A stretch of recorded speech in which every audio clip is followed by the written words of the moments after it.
Because it's more high. And so you have one in the front of the room, one in the back of the room, and usually the kids are pretty good, but then okay, when it's fight.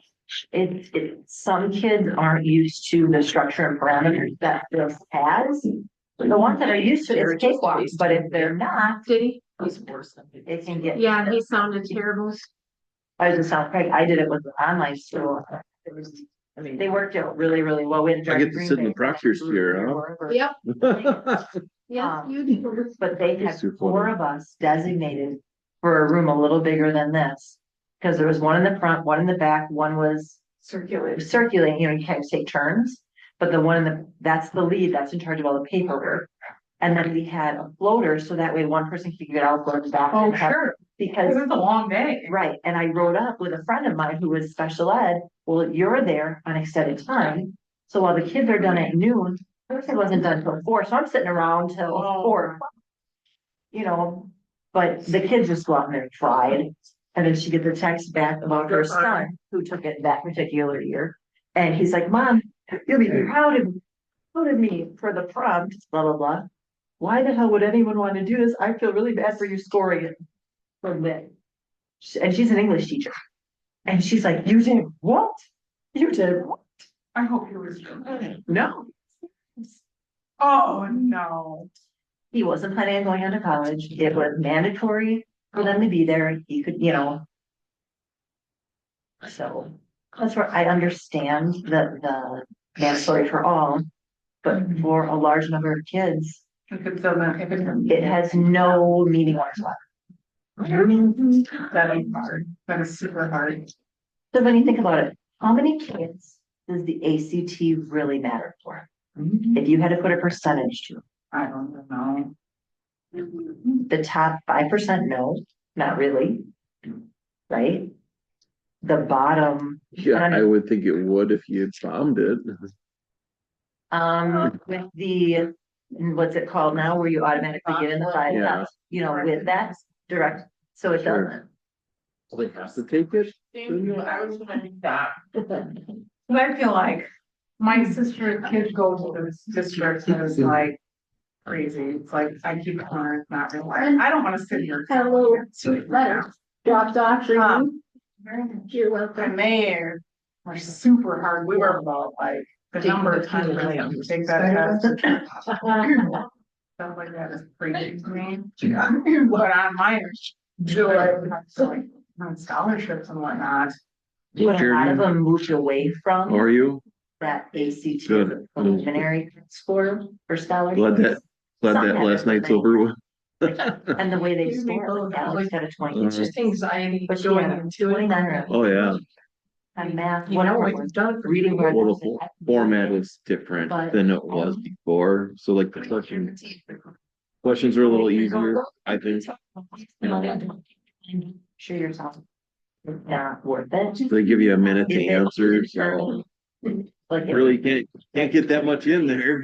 That's You know? it. My student council forces me to figure out some words. Yeah, Or she different, she's like, oh my. yeah, Doesn't make it any easier, that's for sure. I no, do like that you all walked in here, saw that it was with the ACT and we all were like, yeah, no, thank you, peace out. No, Not for me.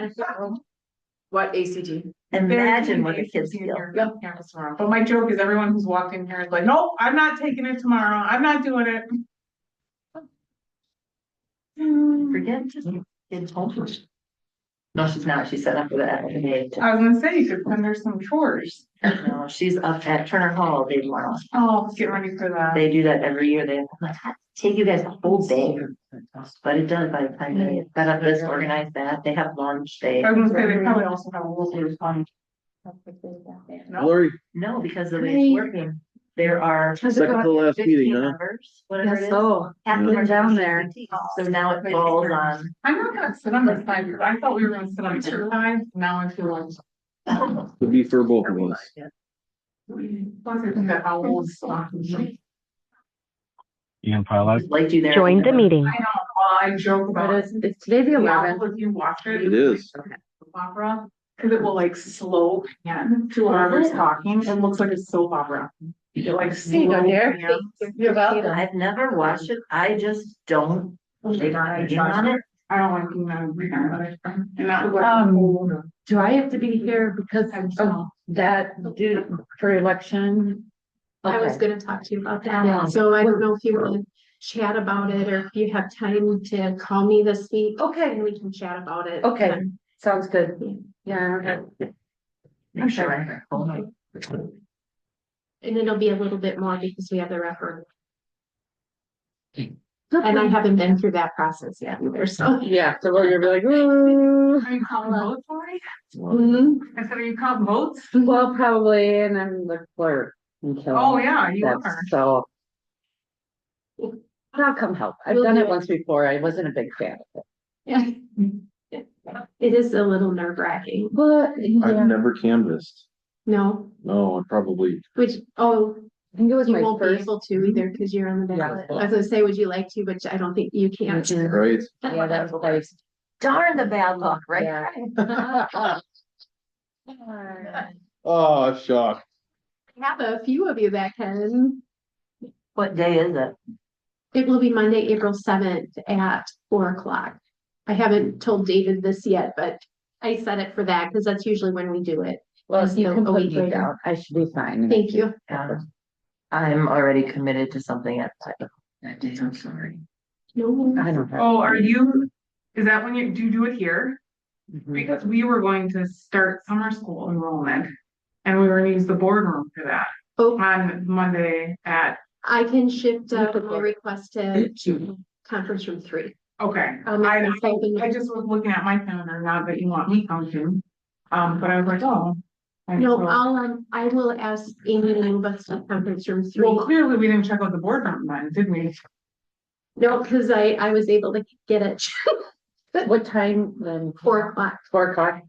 Well, then she's not gonna be surprised to get my email that says, hey, I think we need the boardroom. Should I copy? Was that the I can take care of it tomorrow. Okay. notes that Jared provided? That's right. See, I lost mine. Do you want me to make you a copy? If you could, Yes. sorry. Okay, I'll give you this one. I'll make you another copy. Thank you. You were just. Oh my gosh, I wore them yesterday, so it was like. Oh, you got This is where I got all the some notes, and I'm like, I put something, my feet are always full. They're the most hum.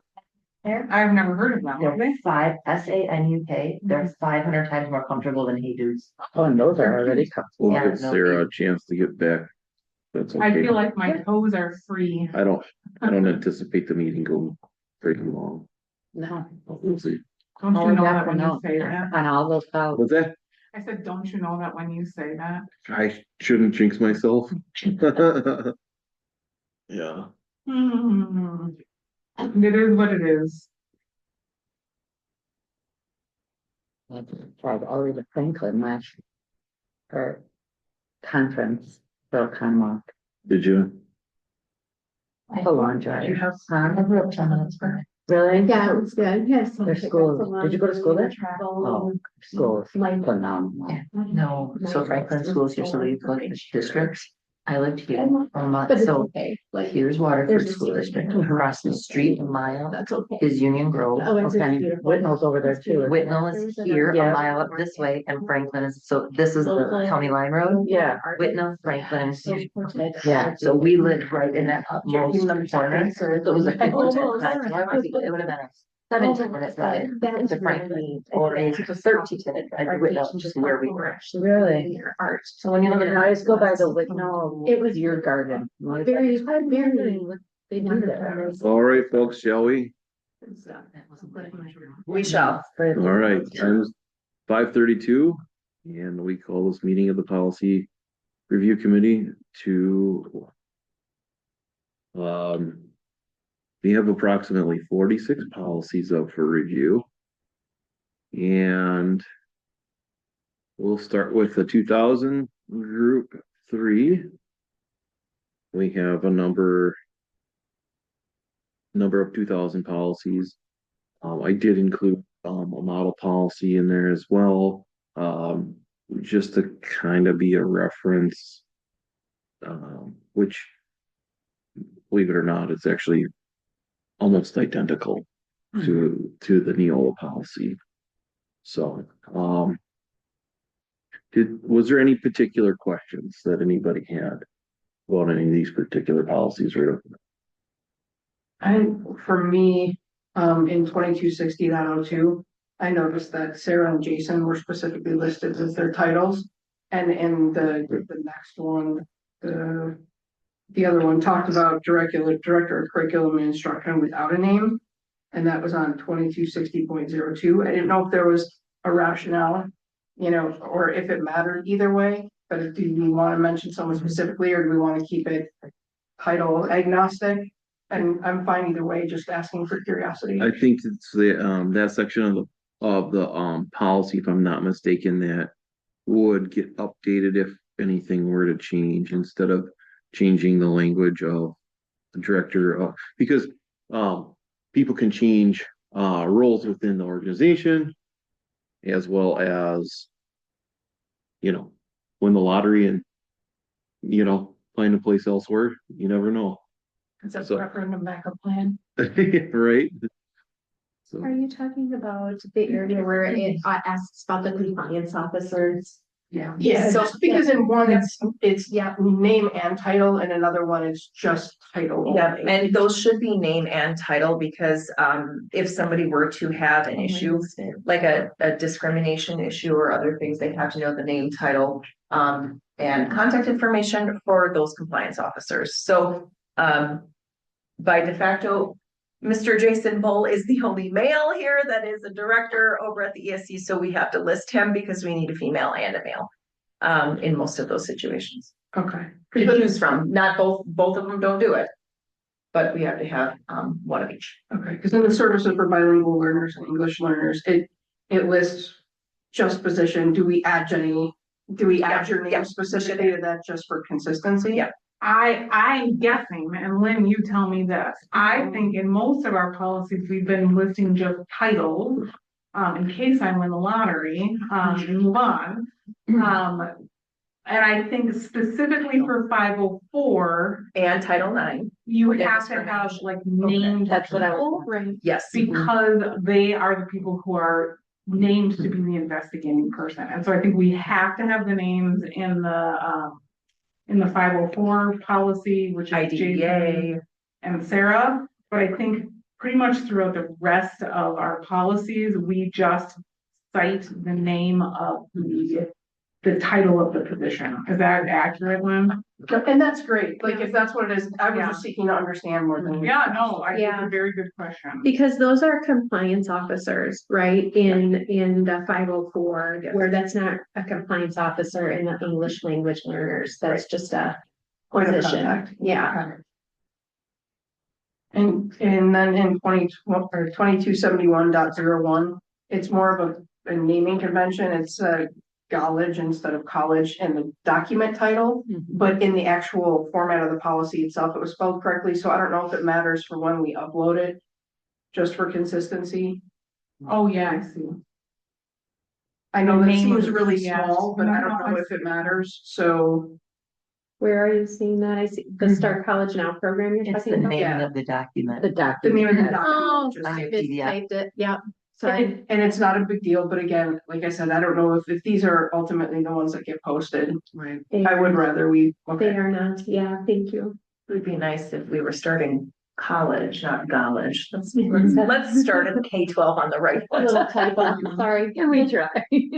and there was just one other minor typo, and you've gone through 48 policies and updated them, so I recognize my fingers move faster than my brain most days. 2531 just had a misspelling on superintendent, which was a new word inclusion into 2531, so that's the copyrighted works. The second So instance of superintendent Mhm. is just, Yeah, super, is that, sorry, 22, 25, yeah, I 31. see it, yeah. so again, nothing formative from a policy perspective, but Thank you. My fingers don't work typing the word superintendent. I have to retype it a lot. I don't know what it is with that word. well, But I you do it, put so in I'm here like sorry. 500 times and spelled it correct 499, you're doing fine. You didn't see how many times I had to fix it. They've seen me do it. So, okay, thank you for catching that. Any other questions, concerns? On the 2000. on the 2000s? I do, but I'll go after everybody else's Oh, one. okay. Just because I know I don't need to know all the ins and outs, but there are times where I'm like, just want some clarity, just out of curiosity. I mean. Sure, sure. I asked for clarity on a lot of them too. 2461 for recording of IEP team meeting. Mhm. From what I'm gathering is that the only reason that would be needed is if there was, like, if a parent needed to re-reference that, that would really be, you know what I mean, like for them to understand. I guess, could you just, I'm just curious, I guess, more than anything, because that's not something I It's not think, typical. yeah, It's never typical. yeah, Usually that is happening when we are in a difficult situation. okay. Okay.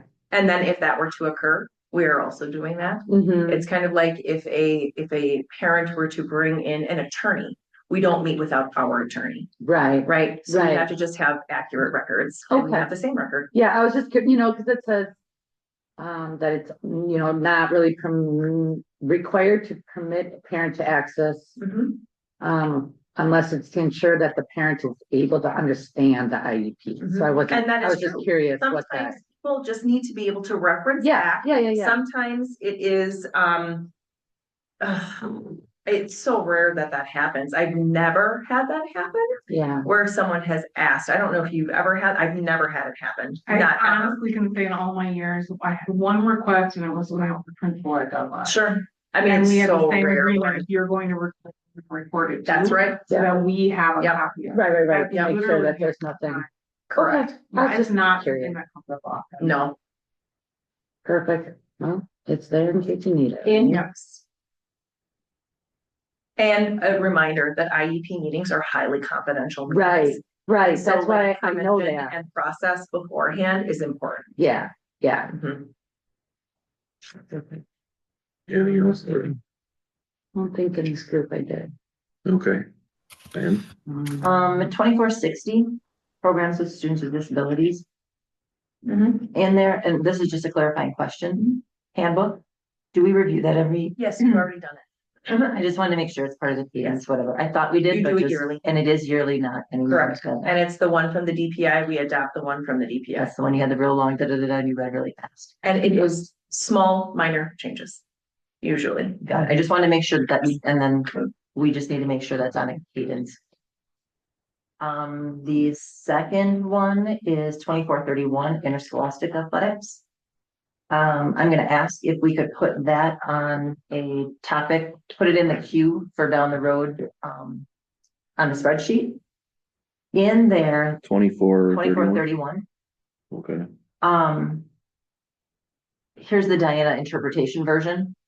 In my opinion, it sounds very much like interscholastic, or it sounds more like intramural type athletics. The statement in there of focusing on everyone playing rather than winning. I understand that at a freshman level, but having that exact verbiage in there at the varsity level causes a little bit of confusion. Because there is a focus on winning at the varsity level in sports. Well, it says particularly at sub-varsity level. Diana, can you So- call our attention to a specific line? Yes, but I don't know if we want more clear, so Yeah. particularly there, but it doesn't say not at, you know what I'm saying? Yes, it does at sub varsity. I just, again, I don't intend for a huge conversation right now because Oh, it's not a big deal right now, but if we can put that in the queue Yeah, down the, you know, when everything is adopted to come back to okay. for, Specifically, you wanted the value statement more or less evaluated on, I just wrote a general statement here. 1, 2, 3, it's the fourth group. Mhm. The fourth down. It bullet. says like on the Mhm. third set. It third starts line. with since, the primary purpose. Mhm. It talks about maximum student participation. Okay, we don't have maximum student participation at the varsity level. You know, I just, a little clarity in that, again, excuse me, not a lot for discussion today. If we can just revisit that. well, I mean, if we I don't- want to have a discussion about it, we can. Might as well. I mean, it's up for review. You know, as long as we're consistent with current practice and or current policy, that's what we're trying to accomplish more or less. Okay, I also know we're trying to get through a bunch of them too. It's a Yeah. mind, it's not major Mhm. or at this moment.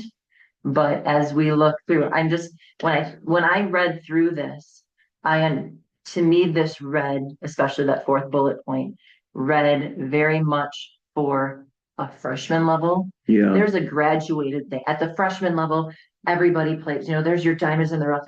But as they progress through, I shouldn't even say freshman, it's not called freshman anymore.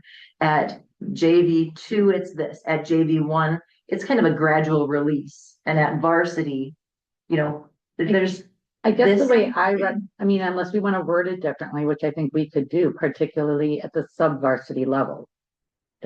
So to me, that wasn't saying at the varsity level, that was particularly at, your JV1, JV2, that there should be participation more, Now, if we're saying that it's not about winning at all levels, or No, where do we want? and that's where the confusion comes. So tell me, I'll read the sentence out loud and tell me from listening to it where the delineation comes between sub-varsity and varsity. Mm. Since the primary purpose of the athletic program is to enhance the education of participating students, as indicated in this policy, the board places top priority on maximum student participation and the values of good sportsmanship, team play, and fair competition rather than on winning, particularly at the sub-varsity levels. So we introduce that. This is what we say for interscholastic, and at the end, we say particularly at the sub-varsity. I'm not right. seeing clarity there. And if it's intended that way, that's where I Right. didn't intend to go into a huge deep. I understand your point. If you want to, yes, we can go there. I don't know. I didn't bring suggestions on how to clear it up. Maybe I'm reading it wrong. Like Mhm. you pointed out, help me understand where is it Can I make a sub-varsity? suggestion? Yes, please. I'm sorry, but I went and looked because it said something about administrative guidelines. So I went and looked at the draft administrative guideline. There is an administrative guideline for playing time for athletes. Talks about middle school or below, ninth grade, junior varsity. And so I have no idea what they'll recommend. So But I don't know if that would be a help, that would That would be a be helpful helpful. time to have this type of conversation, because it does delineate. Like for instance, varsity, and again, we've spent no time looking at this, equal practice time, only expectation of earned playing time determined for each game. Except in a season in which a championship or tournament berth is likely, some playing time should be arranged for as many participants as possible, consistent with the criteria listed above for earned playing time. And it talks about earned playing time being determined each week by coaches based on the students' efforts to develop skill, maintain proper condition, to demonstrate positive attitude, practice teamwork, fair play, winning, and abiding by the rules of the conduct. Now, the irony of the fact that I'm the one who's talking about this should not be lost on anyone. But I almost wonder if that would be an appropriate time to have a more in-depth conversation about what. Yes. Details. So then the simplest way to do this would be, can we reference administrative guidelines in there? I think it does reference. On doesn't it? The very Well- bottom? Did I miss it in the cross-out sections? I'm sorry. No, that's No, okay. it's going Says the through all- superintendent or their designee is to develop guidelines for coaches to follow, which will ensure that as many students as possible have the opportunity to play, so they have the opportunity to benefit from the learning experience. And I think in other policies, it specifically says administrative guidelines. Does it? We reference other administrative guidelines in some of the policies, and that's not an issue to put that in. The second piece, going to that administrative guideline, taking or put note, you read it as freshman and JV. It's not what we call it. We don't call it. It's JV1, JV2, so we need to use proper language. Got it. As we See, I do that. told you, the irony of me reading it. No, but thank you, because and that then helps to clarify this, but if we reference, you know what I'm saying? Yeah, are all of the sports then JV1, JV2, and varsity? Mhm. All of them, yes? Well, Josh is not, on. Josh, are not- all of the sports JV1, not all, JV2, and not all varsity? have three levels. There's three levels, but not all can fill three levels, so some might only have a JV1 in varsity, but it starts with three if you can fill three. Okay. Some may only have varsity one. There is. Yeah, I don't want to step on Jamie Kep's toes here, but that's what Diana shared is my understanding. Okay. Trampled all over his toes previously. Well, what I'm talking about. That's Playing plenty time for And, Diane, now that you read that out loud, also, where it says rather than on winning particular, and then it ends with the sub-varsity. Mhm.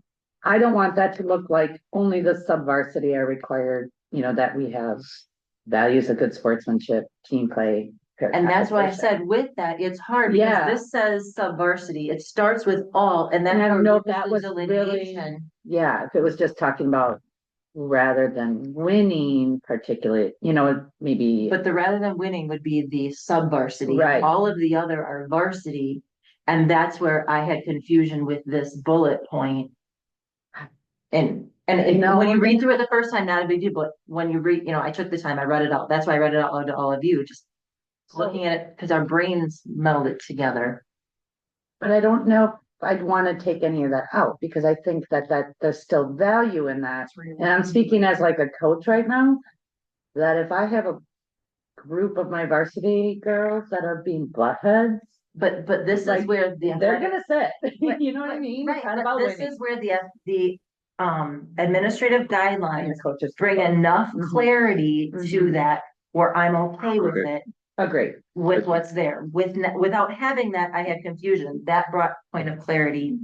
So, And We're- they also have sportsmanship expectations as administrative guidelines, and it goes through school administrators, coaches, student athletes, Okay. cheerleaders, members of other student groups, every spectator. The public address announcer as well has guidelines. All right, so Perfect. what I'm hearing from did you have any other concerns about on that? that one, no. Okay. So I'm hearing from the committee, well, I'll check with the committee, that this one we should bring back with the administrative guidelines and possibly some input from Jamie Kep as well.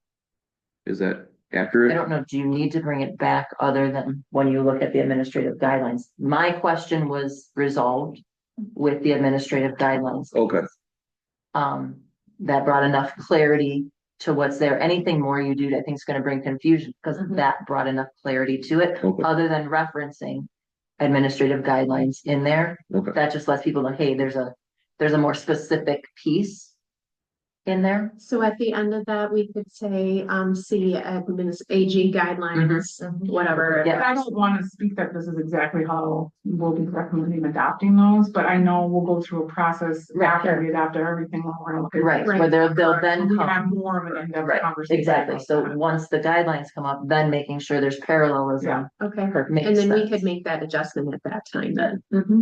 All right, so there's no objection with the current language as long with the exception of adding that line that says The C administrative guideline number or whatever it is. Perfect. 2431.01 or whatever it is. Thank you, Diane, because I did see it, but then I saw the particularly, but yeah. It Well, got me and confused. For me, it just, but that cleared it up. Mhm. And if it was in there already, I would just would have said, hey, this is cleared up, Mhm. So it's all good. All right, what's next thing? Next, 2464. Programs for gifted and talented students. A few questions here. The first one is. Am I not on the right spot? Almost. No, you're good. All right, No, I saw a lot of you changing pages and I'm like, Oh, we're just checking. okay, so 2464. In WUSD language, we reference this group of students as advanced learners.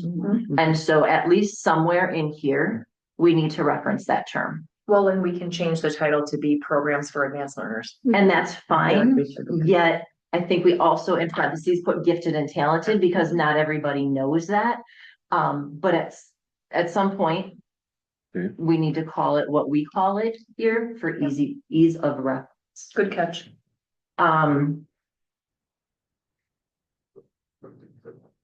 Did I see somewhere in here it said it? So last paragraph, am I going too fast? No. Okay, last paragraph, the superintendent shall develop administrative guidelines, blah, blah, blah. Is there a separate administrative guideline portion for this that is different than what Stacy Bargains has worked on? And my follow-up to that is, has Stacy Bargains taken a look? And I sent this to you, Craig, and I didn't get a Yeah, I'm response. sorry. She should have eyes to this. I If we sent can- Stacy the original policy. she was thrilled because her advocacy group is advocating for specifically this policy in particular. So she was very happy about that. I am looking in Neola administrative guidelines. I do not see a matching 20, oh wait, I'm gone too far. 24, 64. Yes, there is,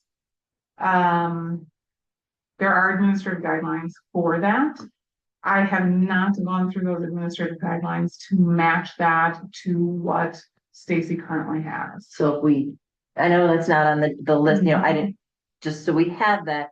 I don't know from what we have, I've spent a lot of time in the original handbook. Stacy's spent a lot of time in what we currently have. We just want to make sure that those are meshing and not separate entities, because the handbook is posted through the district website, through the administrators. So if that's something that has even minor differences, we just need to clear that up. So there's not a created gap that we don't. I do think we do need to refer to it as gifted and talented at some level, only because state law is specifically about gifted and talented. And that's why I said Not keeping it in the gifted and parentheses, talented. but we need to have advanced learner in Yep. there. So we can go ahead and make that change. I am not ready to comment about that administrative guideline yet, and I would work very closely with Stacy on that one.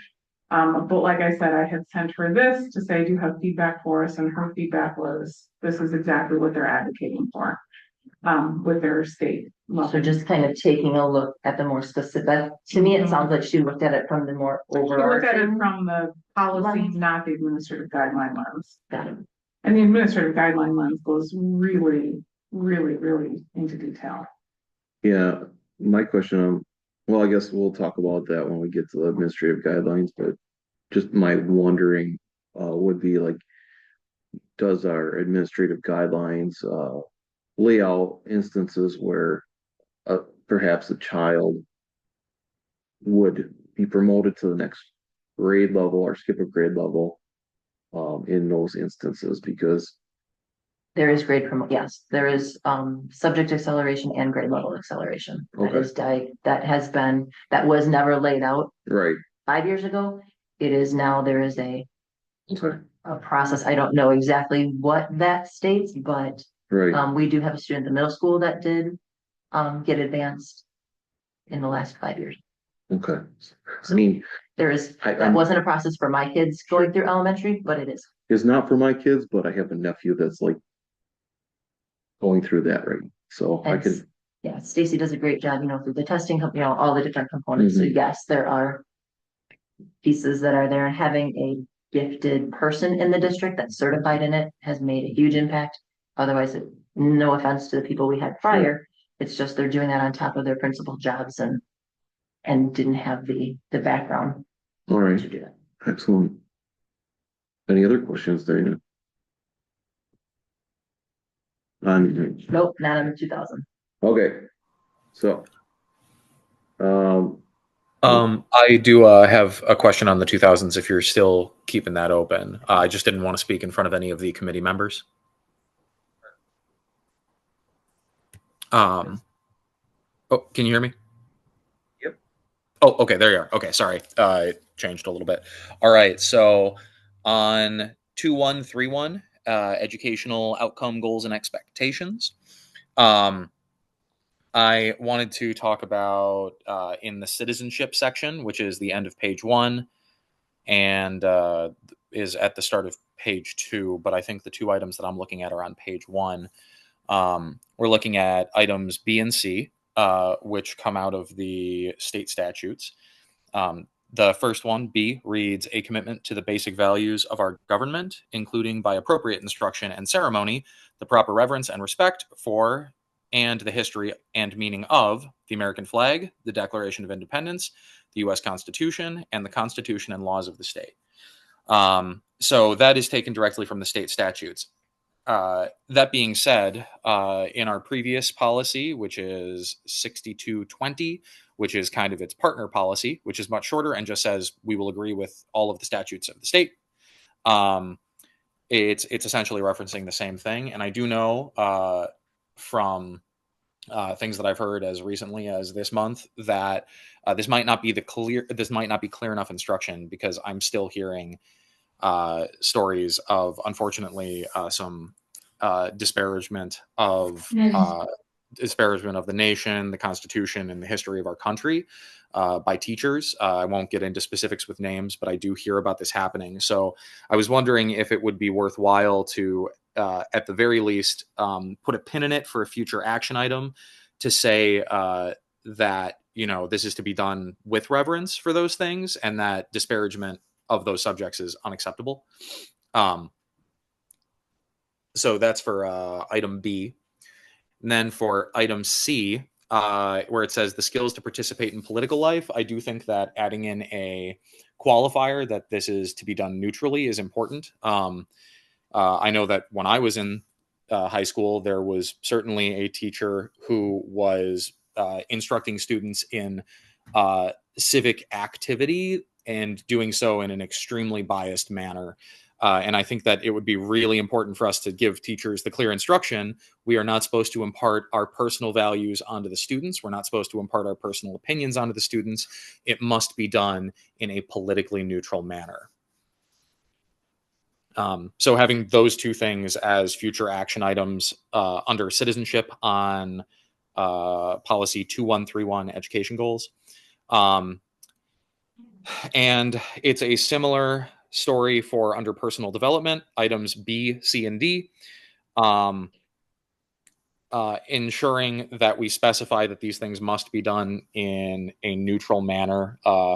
Construction of personal ethics and goals. It's many stories over the years of school districts and teachers in schools not doing that in a personal or in a neutral manner. Capacity for self-expression, obviously clarifying that this is to be at deference to parents, not in any sort of field that parents might find inappropriate for the instruction of their children. And then back to B, the third subcategory, which is about human growth and development. And this might fit in on a larger scale, but specifying that these are where it says no student may be required to take instruction. That's second line of item 3. No student may be required to take instruction, specifying that would be an opt-in process, I think would be very important, so that parents don't find out that they lost a letter in the mail, or that an email got buried in their inbox, and now their child is learning things that they have that they consider to be inappropriate for other people to be talking to their children about. Very, very important topic. But again, that might go along with a wider discussion about opt-in. I just wanted to throw that in there because I did see that, and I feel like that needs to be said. Are we having discussion about these, if we're having discussion about each of the comments on this, can we go back, or are you taking notes and this is coming back at a later time? It's up for discussion, right now, but ideally we would like to try to get. I'm just saying there's a lot that he brought forth. Right. So if we can do one at a time. Yeah. And move on. Otherwise, I'm taking notes to go through. We're gonna go back anyway. So I appreciate the insight that's there, but just because he had mentioned about pinning it for a future conversation. Are you comfortable with moving forward with the language as it is right now, with the understanding that once the book is adopted, or just prior to the book being adopted, that there might be an opportunity to bring some of this forward? Yeah, certainly. And that is, to Diana's point, that is why I kind of went through them quickly, because my point wasn't necessarily to get super in the weeds at this time. I know we've talked a lot about how our goal is to not let perfect be the enemy of great, or great be the enemy of good, or however the statement goes. So I thought, hey, let's put those in as future action items, and they'll be loaded in for future meetings once we've gotten past the hurdle of having the policy book in place. And we'll have those pinned in there so that if people are like, hey, what about this point or that point? It is there and it's on the slate for discussion in the future. Lord? I was just going to add regarding the human growth and development, that has a policy of its own, Sam. And that Ah. may be somewhere, you know, when you're talking about, you know, how you want parents to opt in or opt out, if that discussion is to be had, I think that could come to that policy when that policy is brought. I don't know, does that come in the ed No, survey? it's funny, I was making I notes. know we and talked about it. My comment about that was too, there is a very specific human growth and development policy. And as a board, you can have a discussion about how exactly you want to go about that. Obviously, right now, we send letters and allow families to opt out. But if there's a change at the board level about how we want to go about that, I think that's the first place to have that I agree. conversation. So thank you. So I just thought I'd mention that. Mhm. Yeah, definitely. So Awesome. maybe in the future item, or future agenda item or future action item, however you wanted to place that, maybe then pinning in the human growth and development, unless there is a specific policy that's about the opt-in versus opt-out process and procedure. That might be a better way to do it too. I'm not certain down to that level where all of those different policies are located. It's just something that I did want to mention. Mhm. Yeah. All right, 30. And I think for any future discussion, it would be really helpful if you have data, be willing to bring it as to how many families choose to opt out of it, just to kind of get an understanding for, you know, are we talking 20 families, 200 families compared to all students that have to go through, just to understand what percentage of folks are opting out of existing curriculum. I'll put that out to the principals to see where we're at. Yeah, that may be tricky. Sorry, but I And think thinking- yeah. Go ahead. you're able to like, I think opt out of like maybe a specific too. So like, it's not like, no human growth development. But there's, my understanding is there was access to like the actual curriculum and you could be like, I don't want them, I want them to learn all that. I just don't want them to learn that piece. So I don't know how, that may be just more of the teachers. I don't know how you do that. Diane? One thing to consider. Speaking from the teacher lens, opt-in versus opt-out, I understand the commentary about opting in from the communication standpoint. Remember, we've shifted now to rooms. So losing something in the mail, that lack of communication, those things should be diminishing greatly over the course of the next 6-8 months, whatever it will be, because all parents, that's the primary form of communication for everything. And it's not just a one and done. And we've moved in the last year to having a more consistent means of newsletters at each of the buildings. And so we've improved on the communication front as a district. So I'd like us to consider that measuring stick as opposed to one from 2 years ago or 5 years ago or 10 years ago, because we have gotten better with it. I agree that the amount of things lost in transit over the years was pretty high, but I also see a lot of improvements coming forward.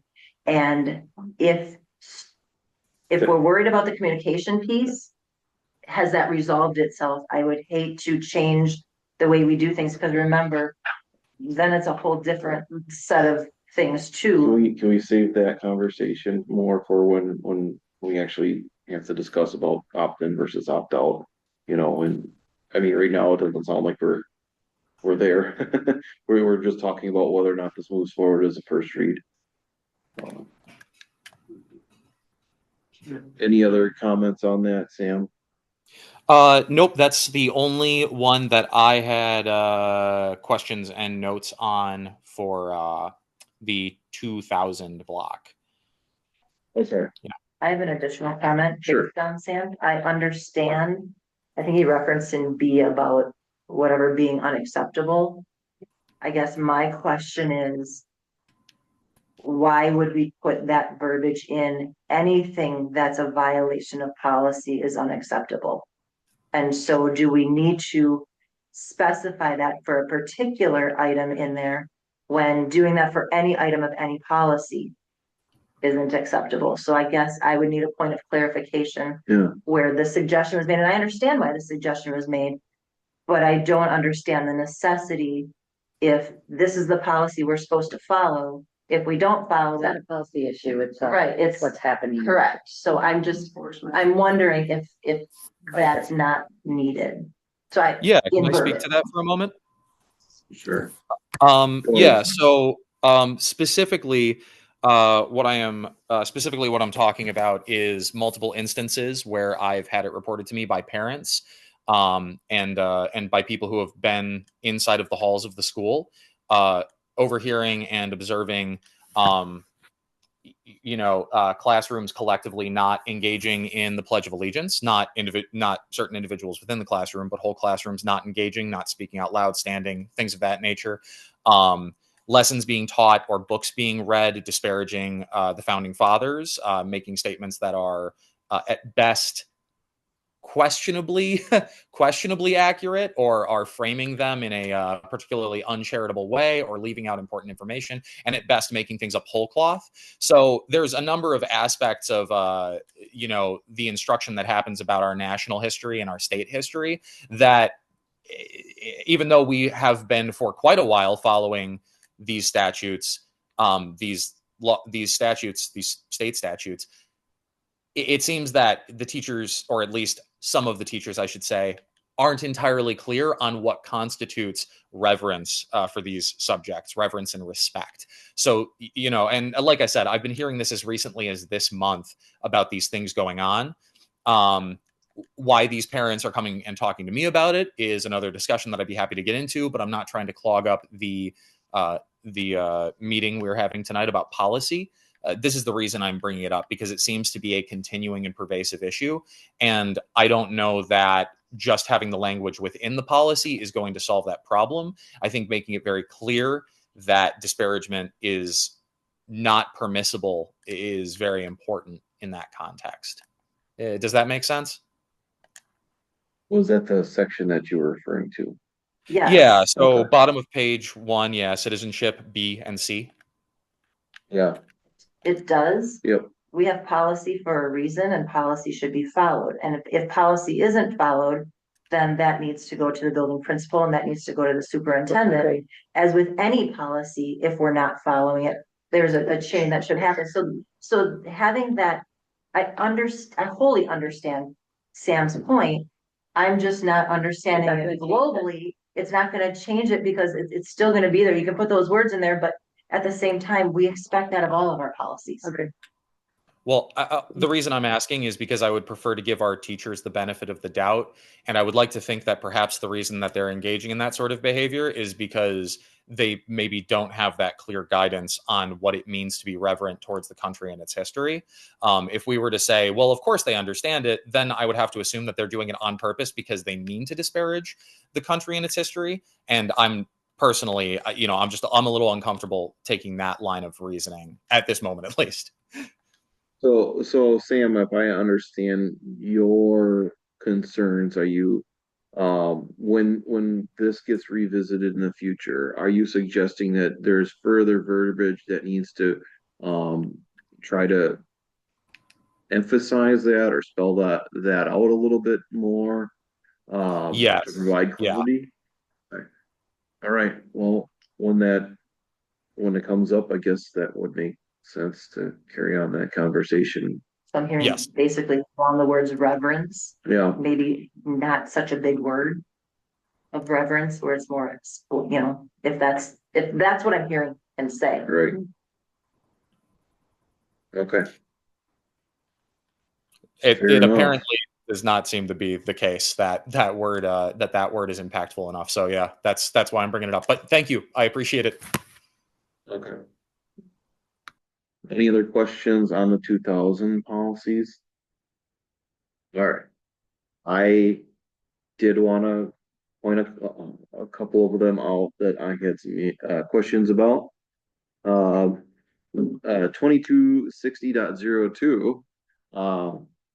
Just the fact that we're referencing bilingual students, and then the light bulb went off. I'm like, maybe we should have our policy book in Spanish as well. So we're exploring those options. Thank you for bringing that up. That's Right.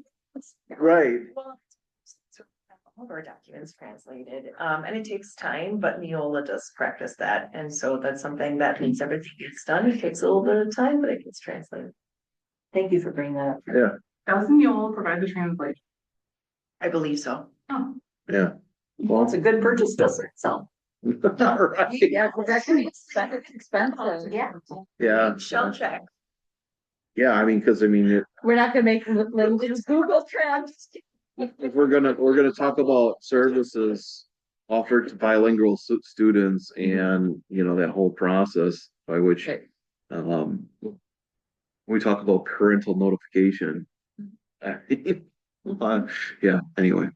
So there's that, and then, 2271, we're talking about, you know, the, college now program. I just made a comment, maybe it's an ed service, that would probably be an ed services discussion, specifically about, um, having juniors and seniors being aware of what that program look like. Because, hey, if our district can, chip in to allow a student to attend college courses and get credit for it, if it's not something that we offer, probably be a good thing. So with that, Yeah. typically, there has been notification to parents, there's a freshman orientation type night. Yeah. And it talks about college coursework availability, not just AP, but other options, so Mhm. it's prefaced there. When you said juniors and seniors, I agree, but those conversations need to start at the freshman and sophomore levels. And so I had asked, and I don't know where it is, and it's an ed services piece, but just so you all are aware, I had asked that the meetings they have junior year start as early as freshman year, not just for juniors to make sure they're on course for graduation, but to help them with college and career planning, all those other pieces. So that just feeds into as a background piece. Yeah, more conversation for ed services, but yes, those are working hand in hand. Excellent. The next one kind of came up very recently, 2416.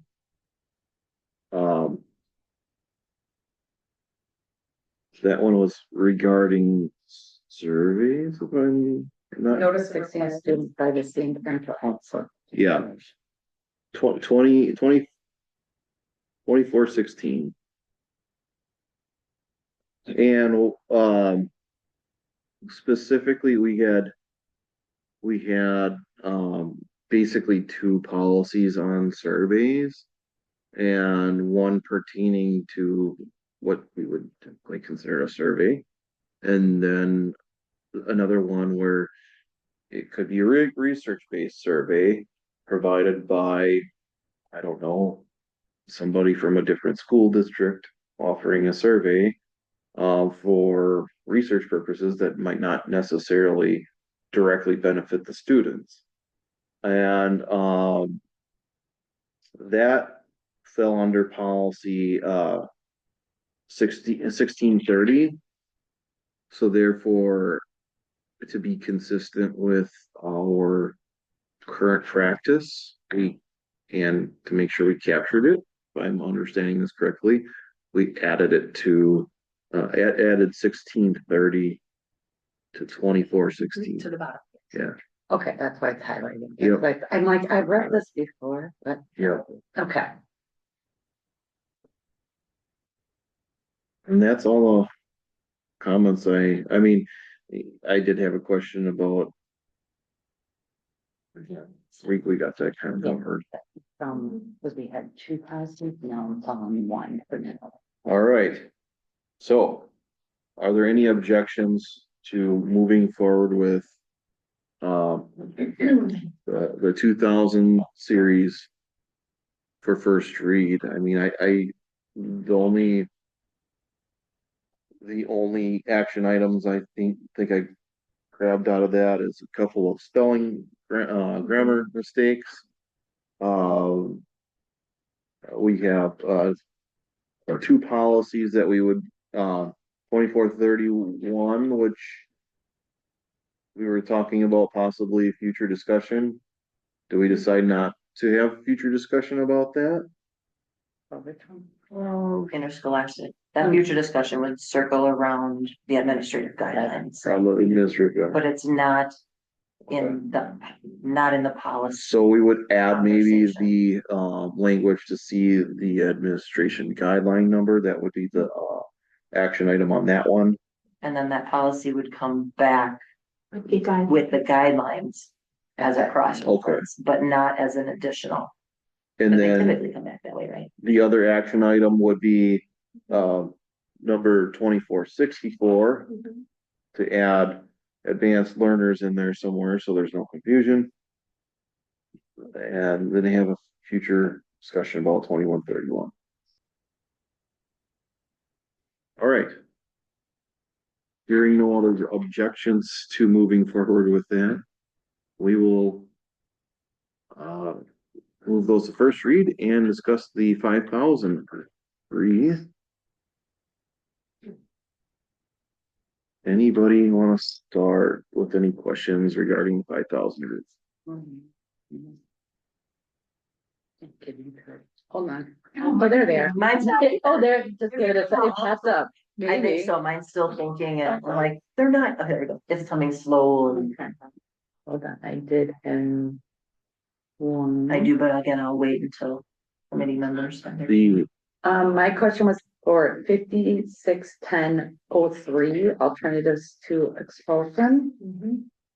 My question I had, and this is more of just when we talk, sometimes about being consistent, if you go down to re-entry plan and letter L, it talks about, and it mentions parking lot privileges. The reason because we talked about this, and we said we wouldn't take those privileges away.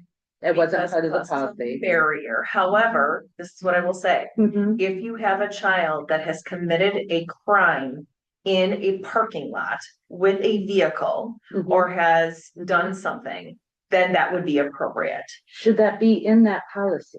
Because It is in this policy. the other policy, the parking, I think it was, Yeah, what were we Parking talking about? You passes. could bring snowmobiles and something else. There was like a whole bunch of stuff. yeah, but it was crossed out and it talked about that this privilege can be, I don't remember the words and I could try to find. I can go And back I and think find it it. was about, Jenny, do you remember that one? Because I remember specifically What was going, that one we don't actually take that about? away. Because it wasn't ever. about behavior, it was about something It's else. about what Vehicles that could be brought to school or something. This is specific. No, there was a privilege because I specifically asked why we wouldn't Yeah. right, ever take that privilege away, like especially if someone's drinking or whatever. So I don't know if we should. But this one in the first paragraph, under reentry plan, the last sentence, the plan may include but is not limited to. So that doesn't mean you have to or don't have to. No, It just gives my us an option. but my point is in the parking pass policy or the parking privileges, it specifically does not say that privilege can be taken away. Well, we can absolutely put it in. Do you and it get what I'm doesn't mean that saying? we So have I'm to. just, if that policy says this privilege won't be taken away, but it technically, and that was why I brought it up, because I Yep. thought, really? I understand it's not the first thing, we're not just ripping them away from Correct. kids from a suspension or, Yeah, but of course, what I was thinking is, you got drugs and alcohol, or like you said, a crime that So, should be taken away. I'm gonna ask a devil's advocate question. Mhm. This is re-entry after expulsion. So this is the regular set of rules that are there, yes, but this is re-entry. And with re-entry, there are additional rules that do apply. yes. It's not for the general public. Does that have any bearing on your question? I'm not saying it shouldn't or. I'm I just just trying to think- think through I'm different thinking- lenses. That it should, when we're talking about if that is something that could be taken away, it should state that in that policy. That is like the policy just about parking. And I was questioning that at the time, but So you would think a statement such as if a student was expelled from school, their parking privileges may not be in effect upon re-entry, but Well, be careful how we word it, but because you- that anticipates that there could be but a it re-entry. wasn't just for expulsion, right? Like We if know there was a what crime policy or that is. The something. other, the other, so what you were talking about was it was a behavior. It was like it was not about expulsions and it was not about reentry. Okay. It was about behavior related things, which this is something completely different. Right. We can add that they may have their parking pass taken away. We don't do that right now, Mhm. but what if something were to happen? I don't have an issue with that. Does it cause barriers for students to get to school and stay at school? Sure. Do I want barriers for that? No.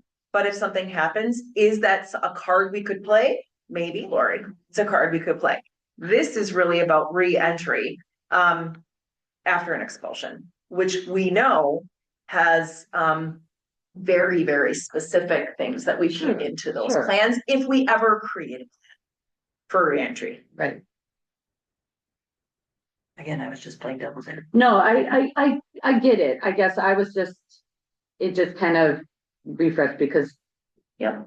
it was one of those things where I was a little taken back from the get-go. So then I just wanted to be sure we were consistent, but I see it is just this specific. So Before you move on, Okay. I had a question on that. While we're on this, can we stay on this?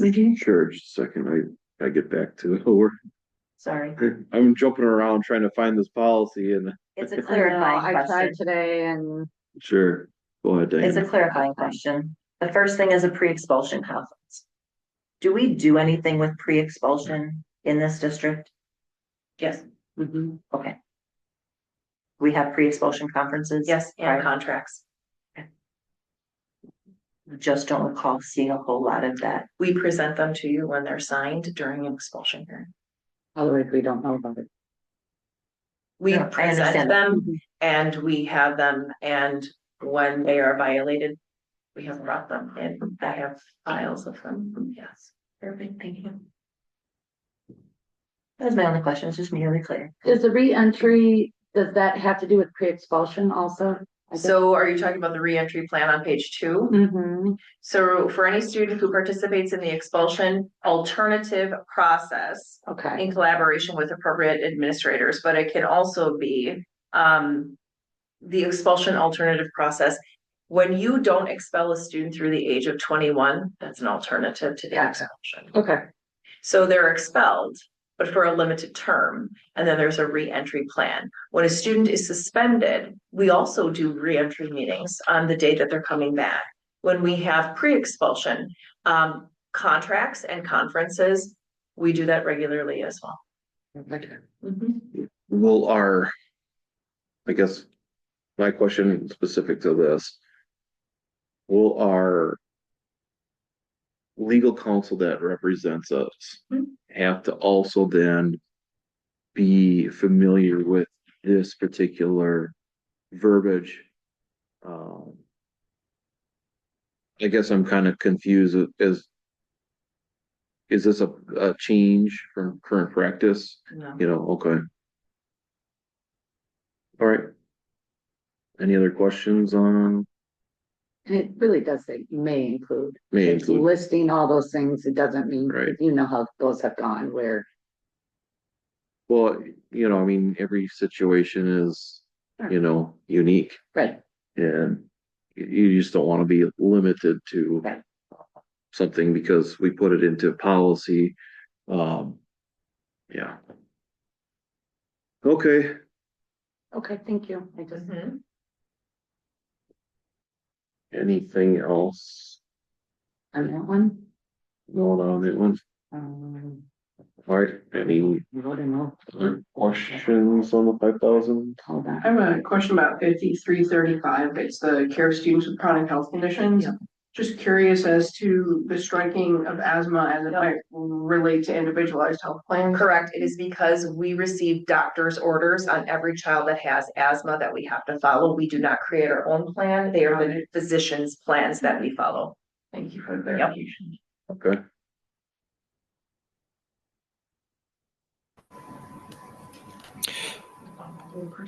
Go ahead, Sam. Yep. Thanks. On 5310 health services, I just wanted to ask for clarification. The bottom 2 paragraphs have been struck from the policy, and I was reading through them and I did not entirely understand exactly why they were struck. It seems like a pretty specific thing. Could someone give me some clarification on that?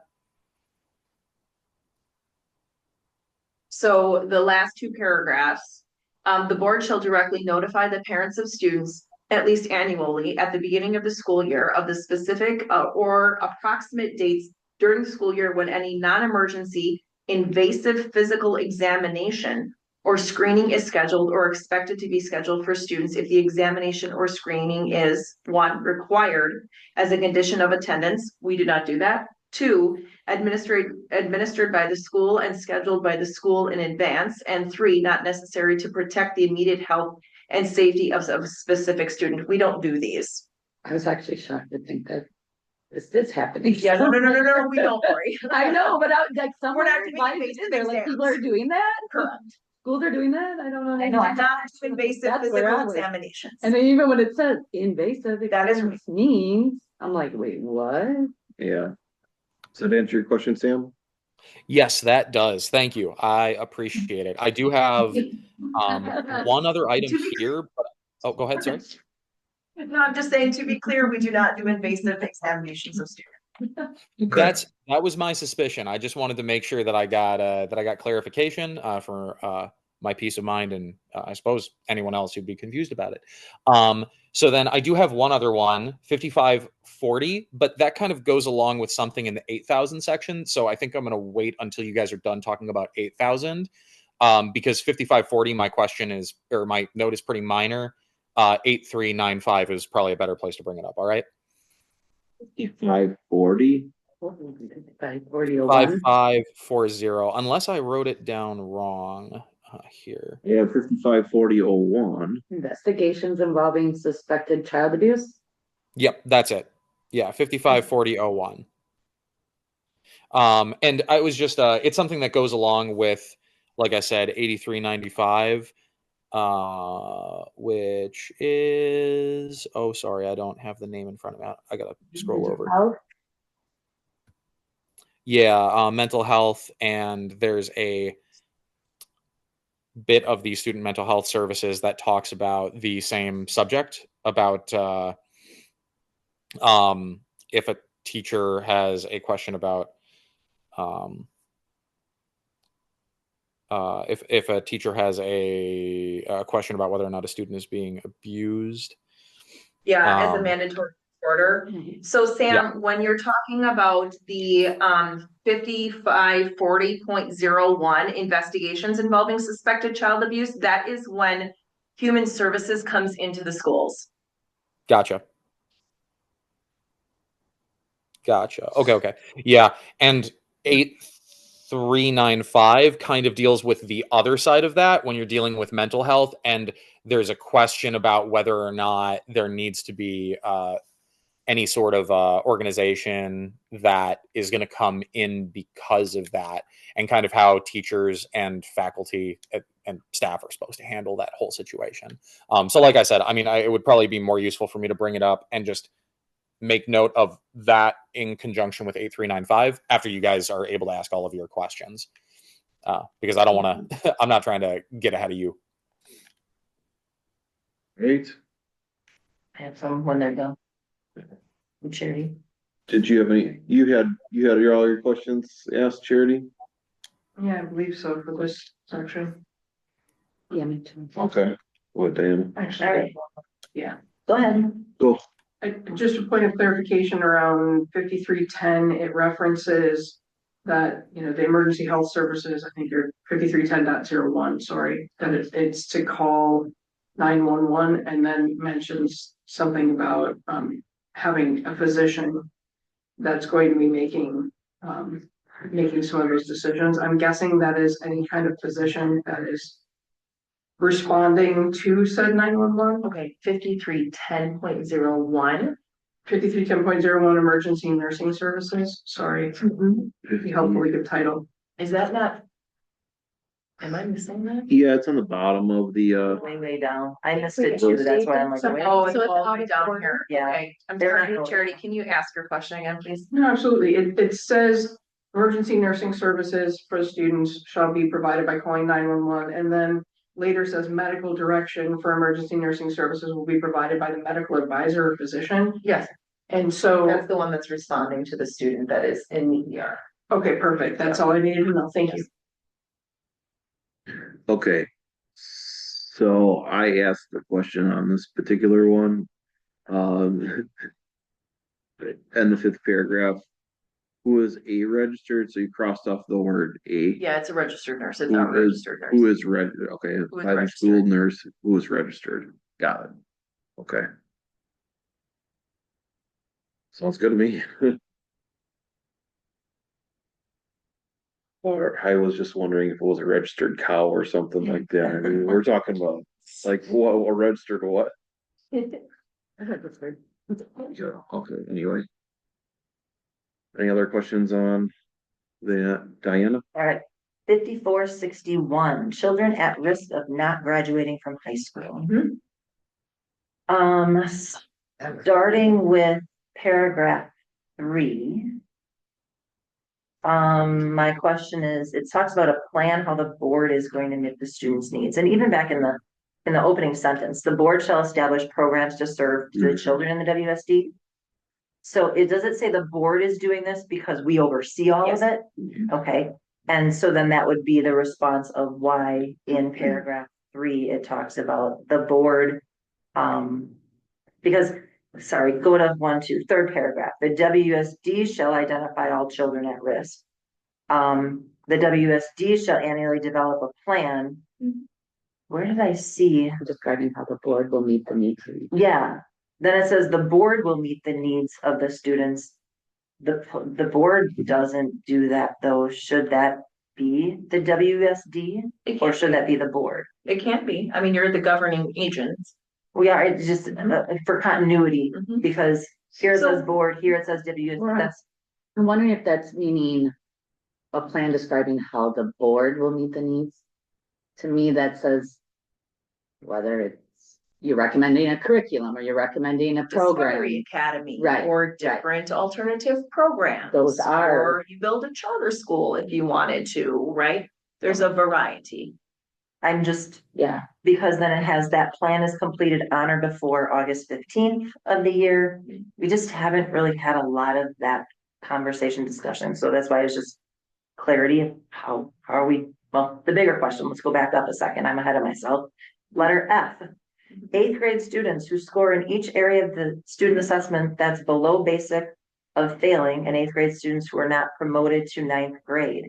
So all of these students, according to this, are supposed to have this plan that we're supposed to be overseeing and doing and done by August 15th. Is that what we currently do? Is that our Yes. hope and goal Yes. to do that? So take into consideration that when they say 8th grade students who score in each area of the student assessment below basic level, those could be students with individual education plans. Those could be students who are multi-language learners. Those could be students in intervention. They are already within academic modifications and I programs. understand that. That could also be the 30, 40, 28% of students that don't qualify under any of those umbrella pieces, that they end their school year and they choose not to do they choose not to do some of the things. So we don't have a mandatory summer school plan. We don't have a mandatory plan, to my understanding, and I could be, overlooking it as a security net for those students. I understand the ones those have a security net. It's the others, and I know, I'm not picking on Craig at all, but I Right. know Craig brought up some different things of talking about the retention policy that we had Right, for WSD, that we have a large number of that, and I'm just wondering, do we do something take away the special populations for the general population? Jenny? I was like popping to look at the draft of it. So we're talking about 8th grade going into 9th grade and the plan in place for them when they are at risk. I believe that there's like an overarching at-risk plan that's developed annually that's not necessarily specific to each student, but it's more about go ahead. Clarifying question. You just said at-risk student. Are you talking about labeled at risk? Or are we just talking at risk of graduating? If this question is At risk total, of graduating from high school. okay, At risk of because we graduating. have at risk, there's an at risk Yeah. quotation Very marks at specific. risk, and these are at risk of not graduating from high school. So I just, And before the you got too criteria far. is very specific, that it's two of those specific pieces, at risk of not graduating from high Mhm. school. And there is like a flag within WISE, I believe, for this as well. That will tell you that, I don't think we have parents, if they're parents in there, but the other pieces in here, that will flag it as well. And then the plans and the program modifications for those students going into high school to ensure that they are graduating. Through the high school counseling department, working with their counselors as to like, what are their plans? And there are like very individualized things that we're doing to get students to graduate. I know Josh had to go to his child's concert. And we can get you some additional information through the high school counseling department too. And I know Jen is on as well. I don't know if she has anything that she wanted to add. I don't need it. Do we have it? Yes, I trust that you have it. I wasn't aware of a lot of, that doesn't mean it doesn't happen just because I'm not aware. It's a nice clarifying question that, yes, we do it, okay. It stemmed for me from the conversation you had about retention and how we, Yeah, I had Move through, so- similar questions. And we not only have it on the high school, we have it on eCampus as well. And our students that are at risk for graduation, we work really closely with those students and those families to make sure that the programs, the modifications, the competency programs, whatever it might be, gets them to a finishing point where they can be successful after us. And it takes a lot of creativity and a lot of various alternatives to get them to that. and the other reason for asking this specific question is it is part of our strategic plan with the percentage of graduation rate, Yes. whatever. So I just want to make sure that if this is what we say we want to be doing, if we were in the beginning baby step stages of it, or if we're in the middle, it sounds like we're well on our pathway, so. But to your point specifically about, that later towards the end of, page 1, where it goes into the board uses these particular, basically interventions or supports. We're not limited then. I mean, by saying, the board, use the terminology, the board wouldn't be limited to, the board has the ability to still implement the summer program for, that particular purpose. If the board so felt that it's necessary. So I'm all good. Those are just clarifying. I don't have any work that I have I a question. am suggesting. Now that I'm like reading it, so if you look here, it says students who are at risk of not graduating high school because they are dropouts or are at least two of the following. Says parent, That means so that that, means that they are parents? yes, Okay. not that they When I have, first read it, I was like, yes, that they are. gotcha. I had to read that twice to Me just too. So clarify. just it, being so. a parent makes them give Very them much so, indicators, okay, very much so. gotcha. It's like almost. But that's a good thing that we're paying particularly Mhm. close attention to that group of students, then that it's probably got a number of things on their plate. So, all right, I have another.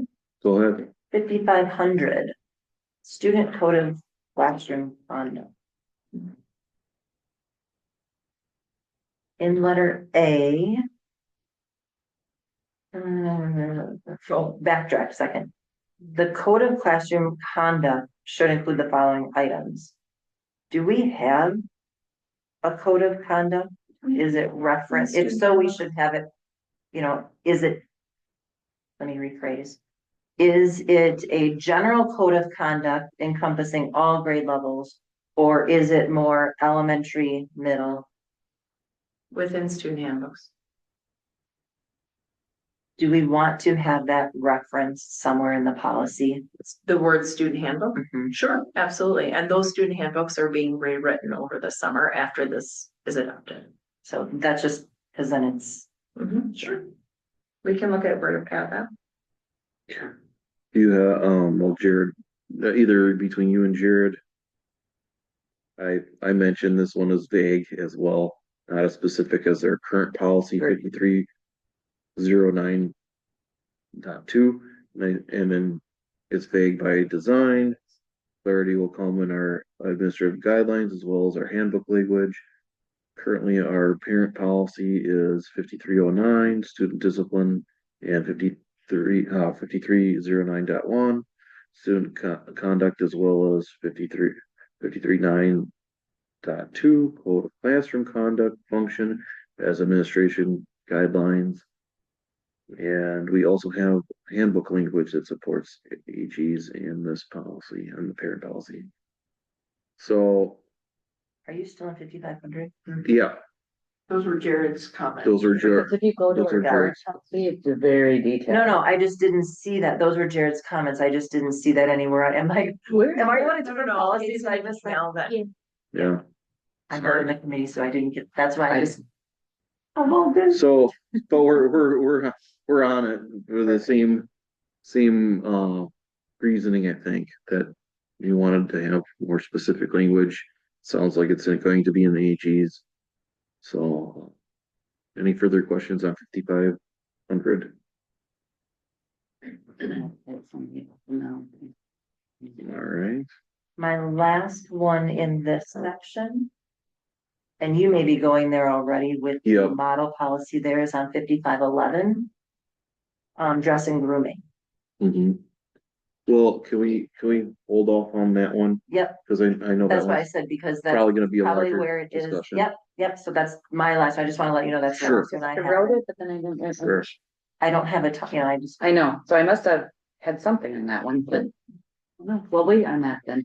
Okay, Anybody else have anything on the 5,500s before we go to dress and grooming?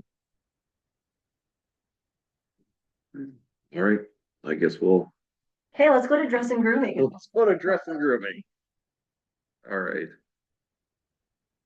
Go ahead, Diana. We'll see if we're like, we got, No, well, I Telepathy stay going very on. overarching.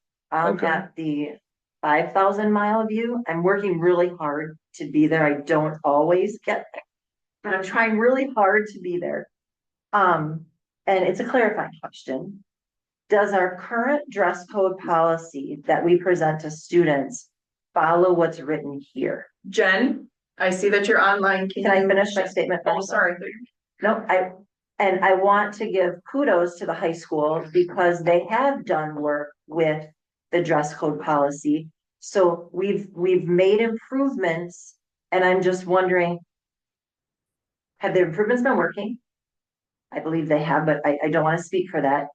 Are those improvements reflected somehow in the verbiage that's here? If so, great. If not, should it be? And that's kind of, I just left it encompassed. Did I stay high enough for you there? I love how high you went. Thank you. Mrs. Pennington, do you want to talk a little bit about, dress code at the high school? Absolutely. So I believe the issue of dress code was brought up in the summer, I think July of 2023. And we were asked by the board to enforce the dress code a little bit more conservatively than perhaps it was seen that we had been enforcing it. So we did not necessarily change any of the verbiage, but we did include some clarification. The board had asked us to do more education of students. So we did lots of presentations, like during homerooms, things like that, where we were just talking to students about appropriate dress and what would follow the dress code, things like that.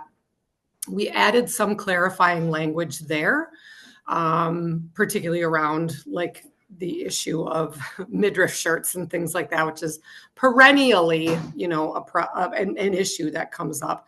But I don't know that necessarily those things are reflected in the actual language in the policy here, but we just included them so that students could be very clear as to how we would be enforcing it based on what the board was asking us to do.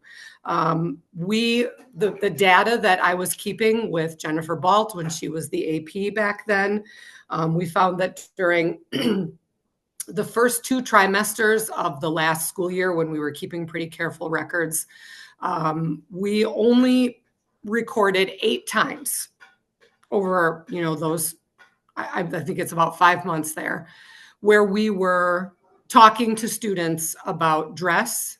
2 times it was females, 6 times it was male students. And we felt that was a pretty minor and small number. We deferred to not keeping students out of class. We found ways to, adjust their dress so that it would be more appropriate.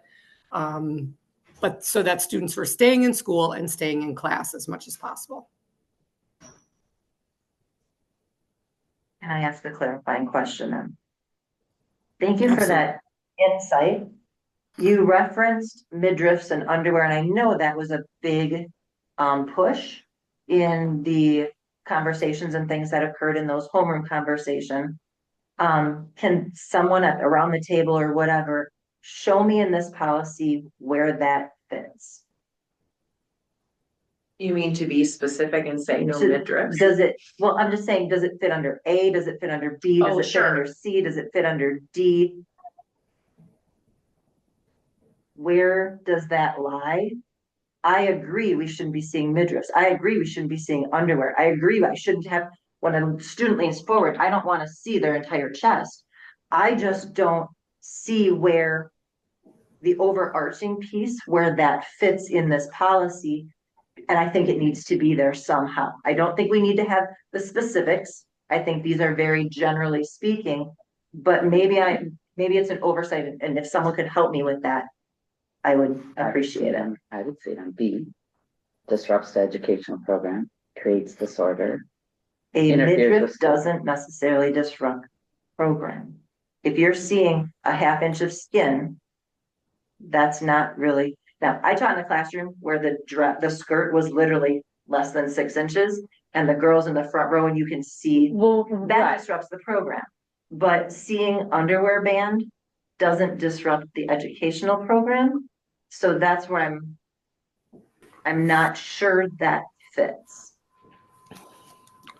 Well, see, I don't know if it's going to be that specific in this overarching policy, because the principal shall serve as the initial arbiter of student dress code, dress and grooming in their building. So it says right in there that I'm only asking because if a parent came and questioned this and said, this is a dress code violation, show me where this violates it per board policy. Can we say with certainty right here? What we can say is we can link it to an AG and we can link it to student handbooks, and the student handbooks change over time, because we know that student dress changes over time. Something becomes in, like the ripped jeans all over the place. You change the handbook to address that, because we're able to change the handbook to address those I things. love that idea. Therefore, we don't need to get into the nitty gritty intricate pieces in this policy, because that's already taking place in the administrative guidelines. So if that's what we're saying would be the suggestion, I love it. And that answers my question. My concern was along those lines. Very, very much so. I felt the policy itself was rather vague. If we're going to have an administrative guideline, which again, a board moving forward will be approving administrative guidelines. I would submit that we also include model policy 13 for the consideration of those administrative guidelines at some point. Now, that's why I included this particular model policy as a discussion point, not necessarily that this is exactly what we would implement or consider implementing, but rather to give people more of an understanding of how specific it can be, so that a teacher in the classroom can, say, I'm sorry, you need to go to the office because you're outside of our dress code policy.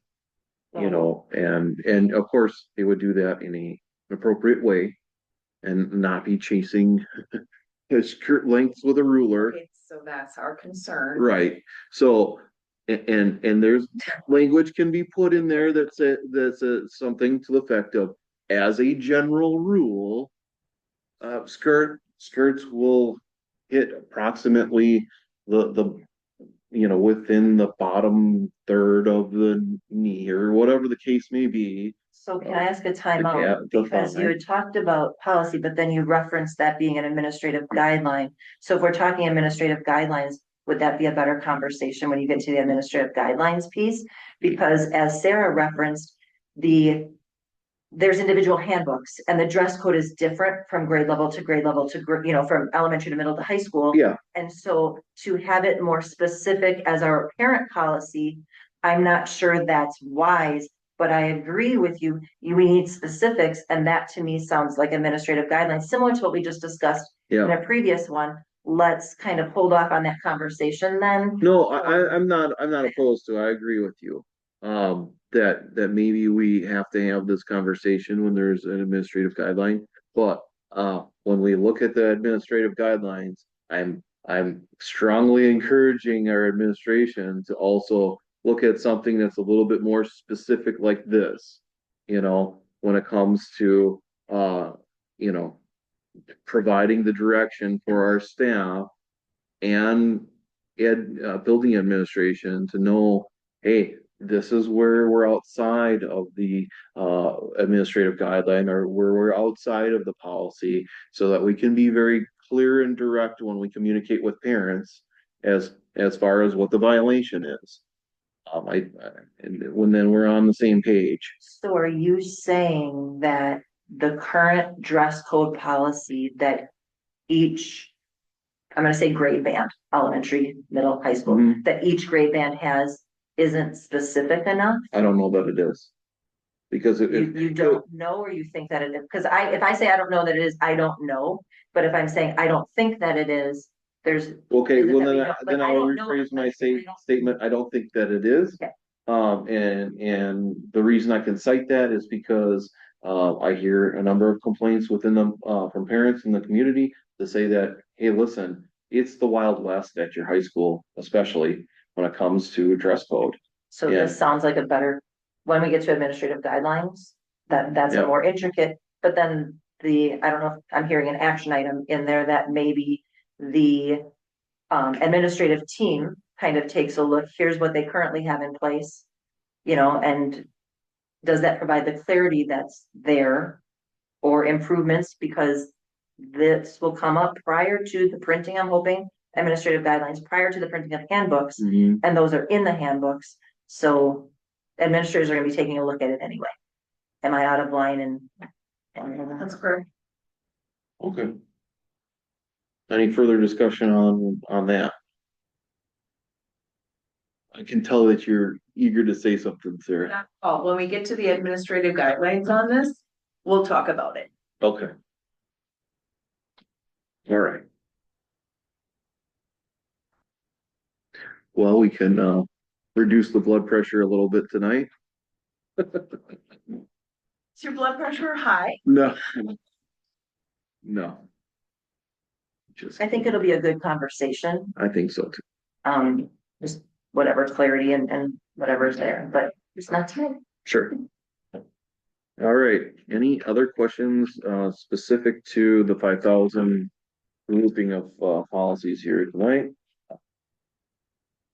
I've already asked that question, I realize, but Craig, were all of your questions answered in 5,000s? You had asked some stuff specifically about weapons, and those were very clear.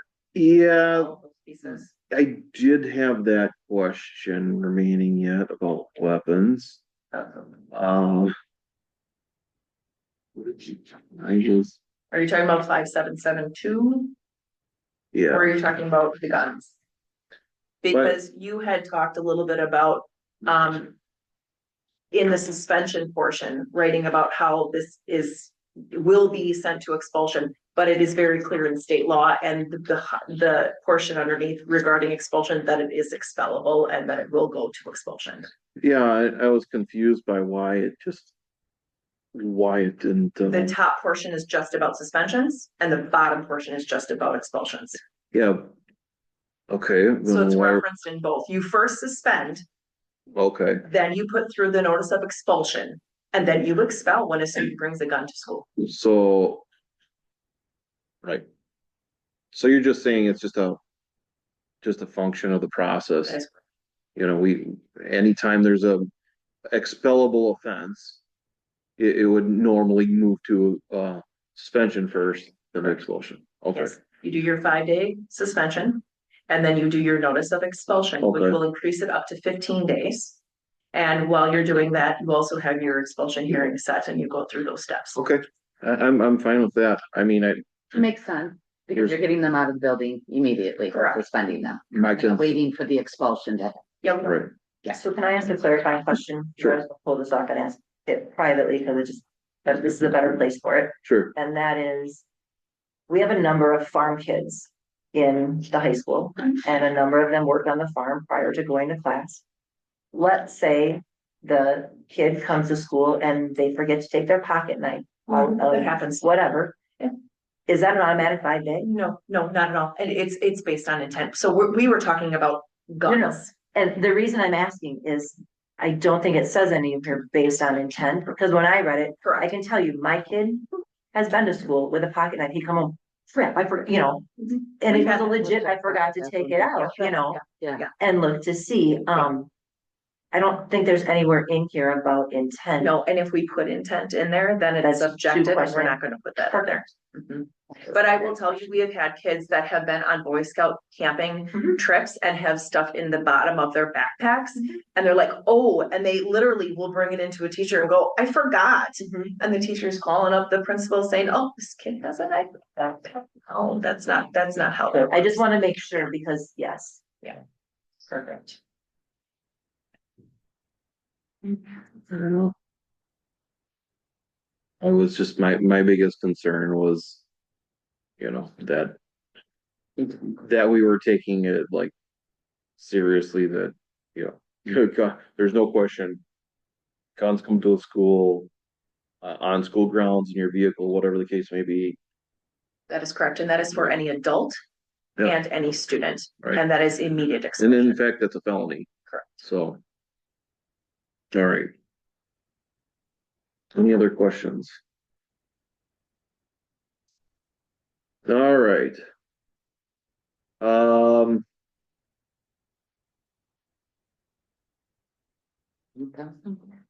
I think, what's it, T610? Can't find that. Oh, the restorative practices strike? Yeah, Actually, we put in other interventions because it allows us to do a variety of things. So yeah, we struck restorative practices because we can do restorative practices and we can do a variety of other things. well, I mean, the biggest thing being that, I wasn't sure if restorative practices was still, Mhm. widely used, and I didn't want to also be then, restricted to just, yeah, Yeah, it's a tool that we still use, but by striking it, we open it up to a variety of tools that we also use. It just doesn't limit us then. okay. Sounds good. All right. Any other questions on the 5,000 grouping? No. All right, moving on to the 8,000 group. Anybody want to start? 8120, around volunteers. And I guess this was just front of mind because I know with the musical, it went out on the Facebook page, hey, can anybody be an usher? So recognizing there's background checks and things like that, there are gonna be students in the space, although they're performing, there might be some in the audience. you know, kind of a thing. So is it more classroom or extracurricular activity focused? I guess like where's the designation? Because obviously we're not putting ushers through background check for a one-time, you know, intent of seating people at an They should activity. They were Maybe supposed to they be. should have been. They're interacting with students. Maybe we should. Didn't. Okay, just asking for. Should, so we have a system where people have to turn in their license and it does a comprehensive check on them. And then they can wear their badge, right? I wouldn't see why they shouldn't. Okay. So as a point of clarification, there's the full-blown background check that teachers need to substitute in the building, whatever. Yes. What Sarah's describing is the screen in. Yes. When you check in now, there's the thing where you scan your driver's license. That's the background check you're saying. So those usher volunteers, it would only take a couple seconds. It's not a 2-week turnaround window like a full-blown background. That is correct. And for those people that are ushering or just volunteering and Concessions. assisting concessions, whatever, when they go to the high school, that the access to that is right there in the main lobby. Except with concessions being football field concessions, is there a challenge that We can do that ahead of time. Okay, so just maybe we notify each booster club and remind them that this is an important part of the process, just for clarification. I mean, I don't want to make it any harder for people to volunteer, especially knowing that people are going into it with good intent to raise money to help the environment. I just didn't know if that was the case, because if somebody just raised their hand and said, yeah, I'll do it, I didn't see that there were any checks in place. But that is true, what you're saying, when you're working concessions. That's a, I don't wanna say a requirement, but it's almost a requirement of if my child is playing a sport during the varsity game, if she's a varsity player, you know, you'd work during the JV game, it's a contribution kind of a thing. So if we are going to say, hey, background check, is there something we could do universally? So it's not doing that at the start of each game to get the badge like you would checking in, but just kind of like a red card thing at the beginning of the year, put that in as, you know, a registration piece that parents do this and then they're greenlit. There are systems that There do this. We is- know about this. There but- are two different, I just want to Yes. clear, there's two different, we're talking about two different things. Correct. One, like, we run through HR a background check on people who come in and volunteer for us. Yes. So people who are like our avid tutors, Right. we run a background check through HR with them. People who come into our elementary schools who are working with kids. There is also the run it through when you walk into the. The Homeland Security check. Yes, that's like this, that's like the sex offender registry check. So I do know through HR, like Sarah Miller has a running list of people who have been approved. I don't know whether or not that is how they're doing like the booster club things or the Like Music Booster Club and. correct, or the ushers. I don't know whether or not they through that. It is like a period of time. Anyone who chaperones a field trip, we do a background Yes. check through Yes. HR. So there is a difference between those two things. So I don't know the answer to, was the usher particularly, were the booster club people working in the concession stand run through that system or not? That is a good point of clarification. I just know as principals, anyone we have in our building working like with our students, we running parents going on a field trip, like you can't decide the morning of you want a chaperone. You need to let us know a month ahead of time so we can run that check. Then we just want to make sure there's 2 points in here. One is the first, it looks like the second set of brackets. Third set of brackets, sorry, the second that's not crossed out. Any volunteer who works with or has access to students shall be screened, da da da da. And then later on, where the heading is each volunteer, it's the letter D. Each volunteer accepting the role of a volunteer agrees to the verification that a satisfactory background check could be, you know. So we're stating that they're any volunteer. So then it sounds like we're not quite doing that yet, but it sounds like there might be an easy fix to that.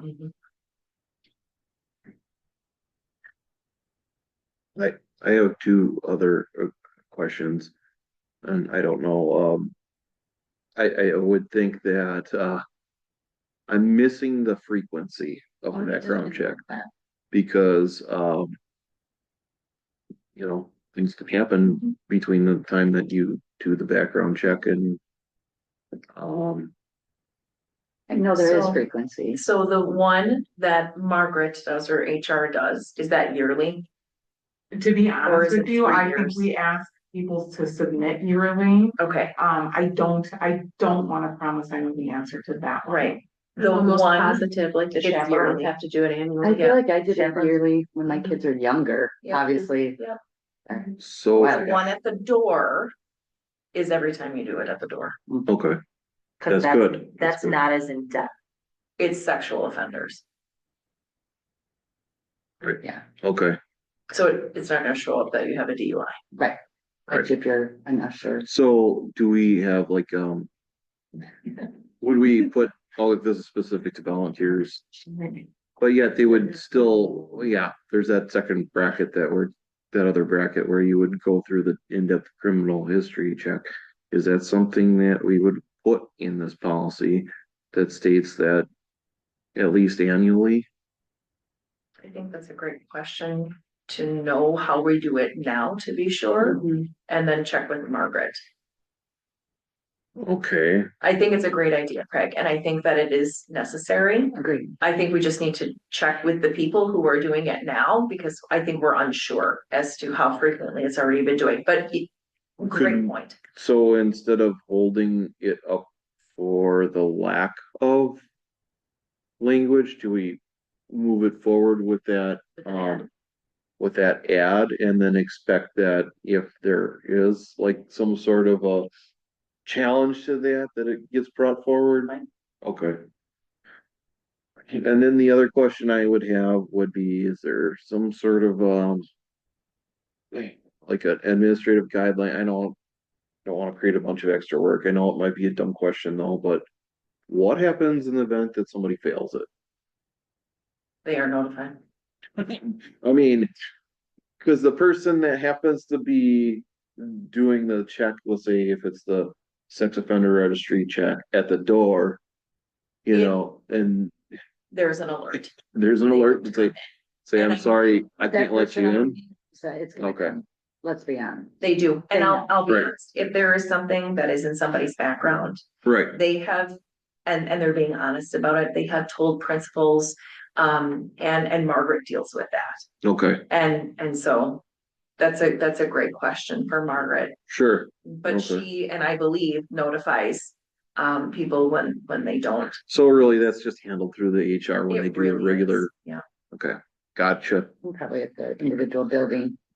So then my biggest question is the frequency. All right, So where are we adding merch about the frequency? good question. Um,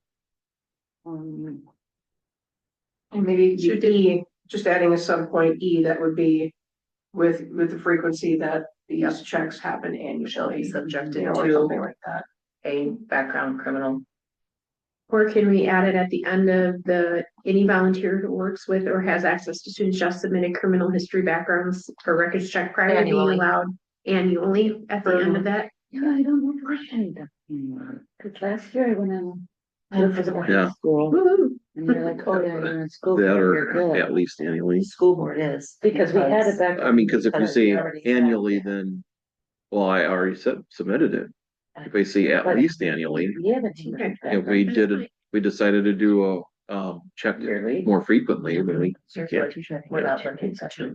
Because of a word, to Diana's point, aligned with like a red card process where you could have different parent volunteers for each sport season. You could have different ones for each Exactly. music, spring musical, or, you know, whatever, then their frequent touch points in there, whatever. Right, right.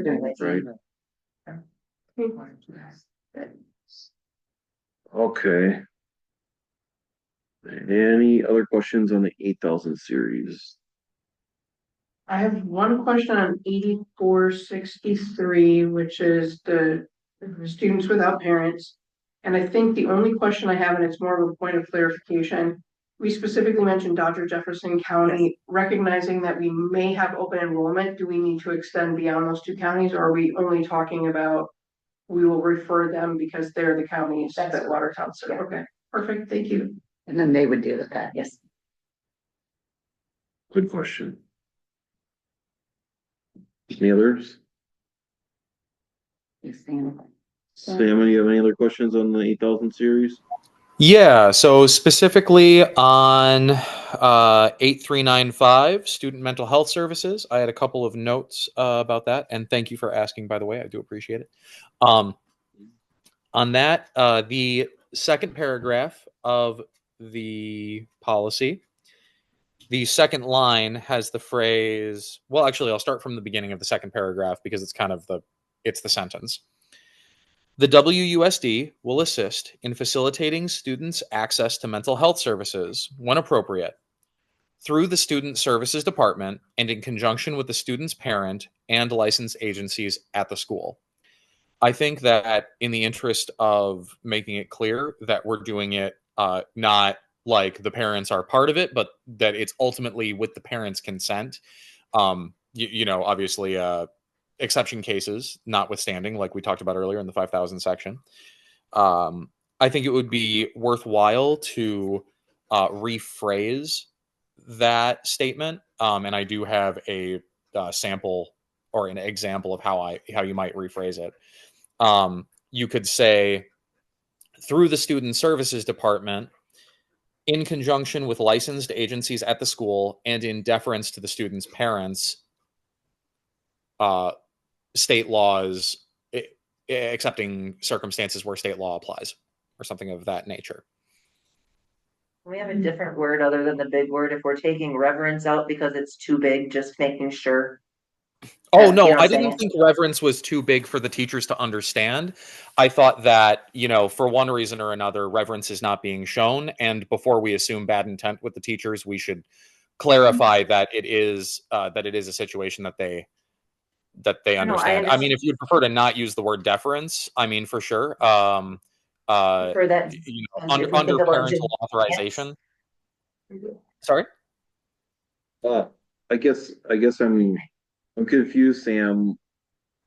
What specifically in the current verbiage is problematic? I mean, I see that it says in conjunction with the student's parent, as well as licensed agencies at the school. Yeah, so conjunction implies equal authority to handle a situation regarding mental health. And I think that the concern there would be that, for parents, that it's not a cooperative action. It is, as a matter of fact, it's a situation where the parent has greater authority over the student's mental health and, health services in general. And I think that the word conjunction doesn't necessarily convey that. I think it would be important to convey clearly that it's not a conjunction, it's with deference to the parents' wishes and state law. But Coordination of on-site services, face-to-face and or virtual. Acknowledge that to be eligible to receive services at school, students must have signed parent permission. That's for That is what we're talking about. Yeah. On page 2. So on page 2, Sam, under coordination of on-site services, letter C, does that also address that? I mean, because it seeks to have assigned parent permission and waiver and indemnification agreement. I mean, it is actually providing that authority from the parent. Yes, I do think that is a good stipulation to have in there, letter C. However, that's about to be eligible to receive services. It doesn't necessarily specify that specific services will only be administered with parents' permission. I agree. I agree with you. However, mental health services cannot be provided by law without parental consent. So I don't know how we would I don't, I'm not following. I think he's hung up on the word conjunction. If that's the way he described it, correct me if I'm wrong, Sam. But I've never heard of conjunction, not, I've never heard it described the way you have. It's usually similar to, together with, whatever. I've never heard that delineation before. The paragraph, Yeah. I think, that Go you're ahead. talking about, is the district will assist the facilitation of with the parents. It assists the parents, and we get a lot of requests. So we assist the family. The family is the one, parents or guardians, that actually do the permission. That's on their own, and that is by law. And so that's where it states that in C. Yeah, and that kind of goes back to the first item that I brought up and some of that discussion there. And again, I think it's very important for me not to assume bad intent on the behalf of, teachers or faculty who may find themselves in that position. But it does seem that if those things aren't explicitly stated within policy, sometimes, perhaps an awareness of that can fall through. That's why I think that making it clear what order that happens in and who is deferred to within policy is important, because I do continually hear stories from the district in a variety of areas where people seem to not be very clear on what the state statutes are, and there's a level of uncertainty as to whether or not there's a violation of policy there. And I think an ounce of prevention is worth a pound of cure, and I think that an ounce of prevention is specifying using language like this in the policies. That's why I tend to bring those up during policy meetings. No, I don't disagree with you, Sam. It makes a lot of sense. However, I wonder if there's a little bit of a disconnect when it comes to the services that are being discussed here. Because it is my understanding that if a student has to receive mental health services, they are utilizing, they're not utilizing school district resources for mental health services. They're actually using, it's actually a health provider that is basically employed by the parent. And the district is only providing the space in which those people can meet, as well as the time, so that that child can have minimal disruption in their day. Yeah, so I don't know if I would. Oh, sorry. Go ahead. They might not have access to that mental health service outside of regular school hours.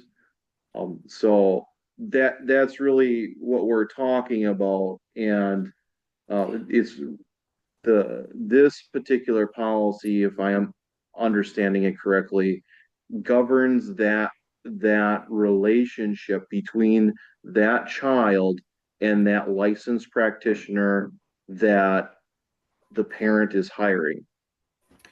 Yeah, so when I was examining the policy, and please correct me if I'm wrong, but it says that WUSD assists in facilitating student access through the Student Services Department in that paragraph.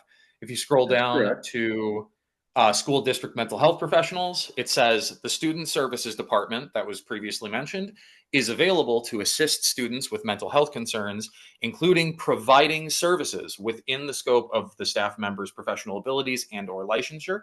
The board may make available mental health professional staff members to assist students. So it's not the parents making it available and then the board allowing that person into the building. It is the Student Services Department being the place where that is made available through staffing within the building is what is being talked about here, I think. The student services staff are not licensed to provide mental health supports. We have stated this to parents. We have stated this to staff. We do not provide mental health services to our students. What we do is coordinate or facilitate the ability for students to receive those services from outside agencies for school mental health, school-based mental health, whether it's from Jefferson County, whether it's from PCAL. We also have a referral service that parents utilize on their own to find their own therapists outside of the day. Sometimes maybe it's virtually inside the day, but we are there to remove barriers so parents can facilitate and hire and utilize their insurance or, you know, whatever they do so that their children can then have those services. But the student services staff never provides mental health therapies.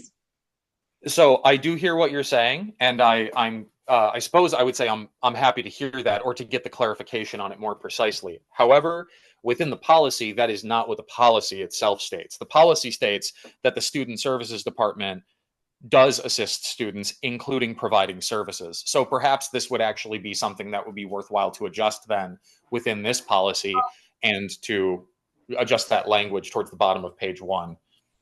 We provide school counseling services. We provide social worker services. We provide school psych services. So we can perhaps adjust it to state that we provide school-based counseling, social work, and psych services. But we don't do anything medically, which would include actual therapy, because we don't do that.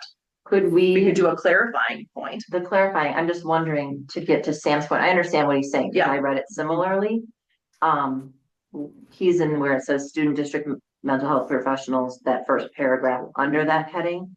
The student services department is available to assess students and their families with blah, blah, blah, blah, blah. Sure. Students and, you know, Well, and we that, do. I no, mean, no, we I have- understand that, yeah. but to his point, it says assist students. Mhm. It's missing the family piece. Does that help clarify that then, Sam?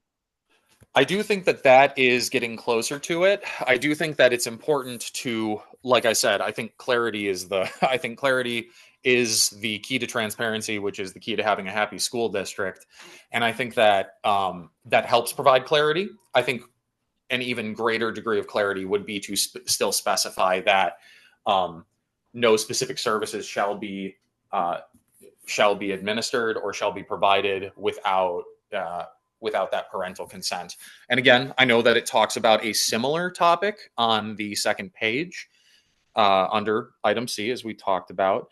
But that is just discussing a waiver and a consent of information, you know, to receive services. It doesn't necessarily specify what form those services will take. And I think, you know, even if it is there is a therapist or there is counseling going on at the school, I think that clarifying what is being talked about in that counseling is important to the parents, things of that nature. So that's kind of what I'm getting at is the clearer we are about deferring to the parents, the easier the situation is going to be and the less ambiguous the situations are going to be that come out of this policy. Okay, so I'm So I getting a think- little bit, I think what you're saying, Sam, what I think you're coming close to saying is that school student service members should not be speaking with children unless their parents give permission to do so. Correct me if I'm wrong. Well, so I think that's part of it. But I think that even beyond that, I think that a student service professional may provide some sort of student mental health service, like you talked about earlier, and the sort of support that's being provided is not necessarily one that a parent thought would be provided. This is a potential, and as I've talked about before, having clarity ahead of time, it's an ounce of prevention that's worth a pound of cure. So We don't provide mental health services. So I know that you just mentioned mental health along with our student services. We don't provide mental health services. what are the services that the student support provides then? What are those services that are being provided by student services? Sure. No, can I just, it says the board make available mental health professional staff members. To me, and correct me, Sam, but that kind of sounds like we have staff in the buildings that are providing for these things. Yeah, we partner with Jefferson County or Dodge County or other doctors or counselors that come on in and provide those. Right, but that's not just a student can't just walk in there No. and get that. No, And I parents- think that's where this is lacking that connection. If we didn't know any better and I was just reading this, it does kind of sound like my kid could be going in and getting a staff member helping them with depression and anxiety. Even though we know that's not happening, I think that's where it is.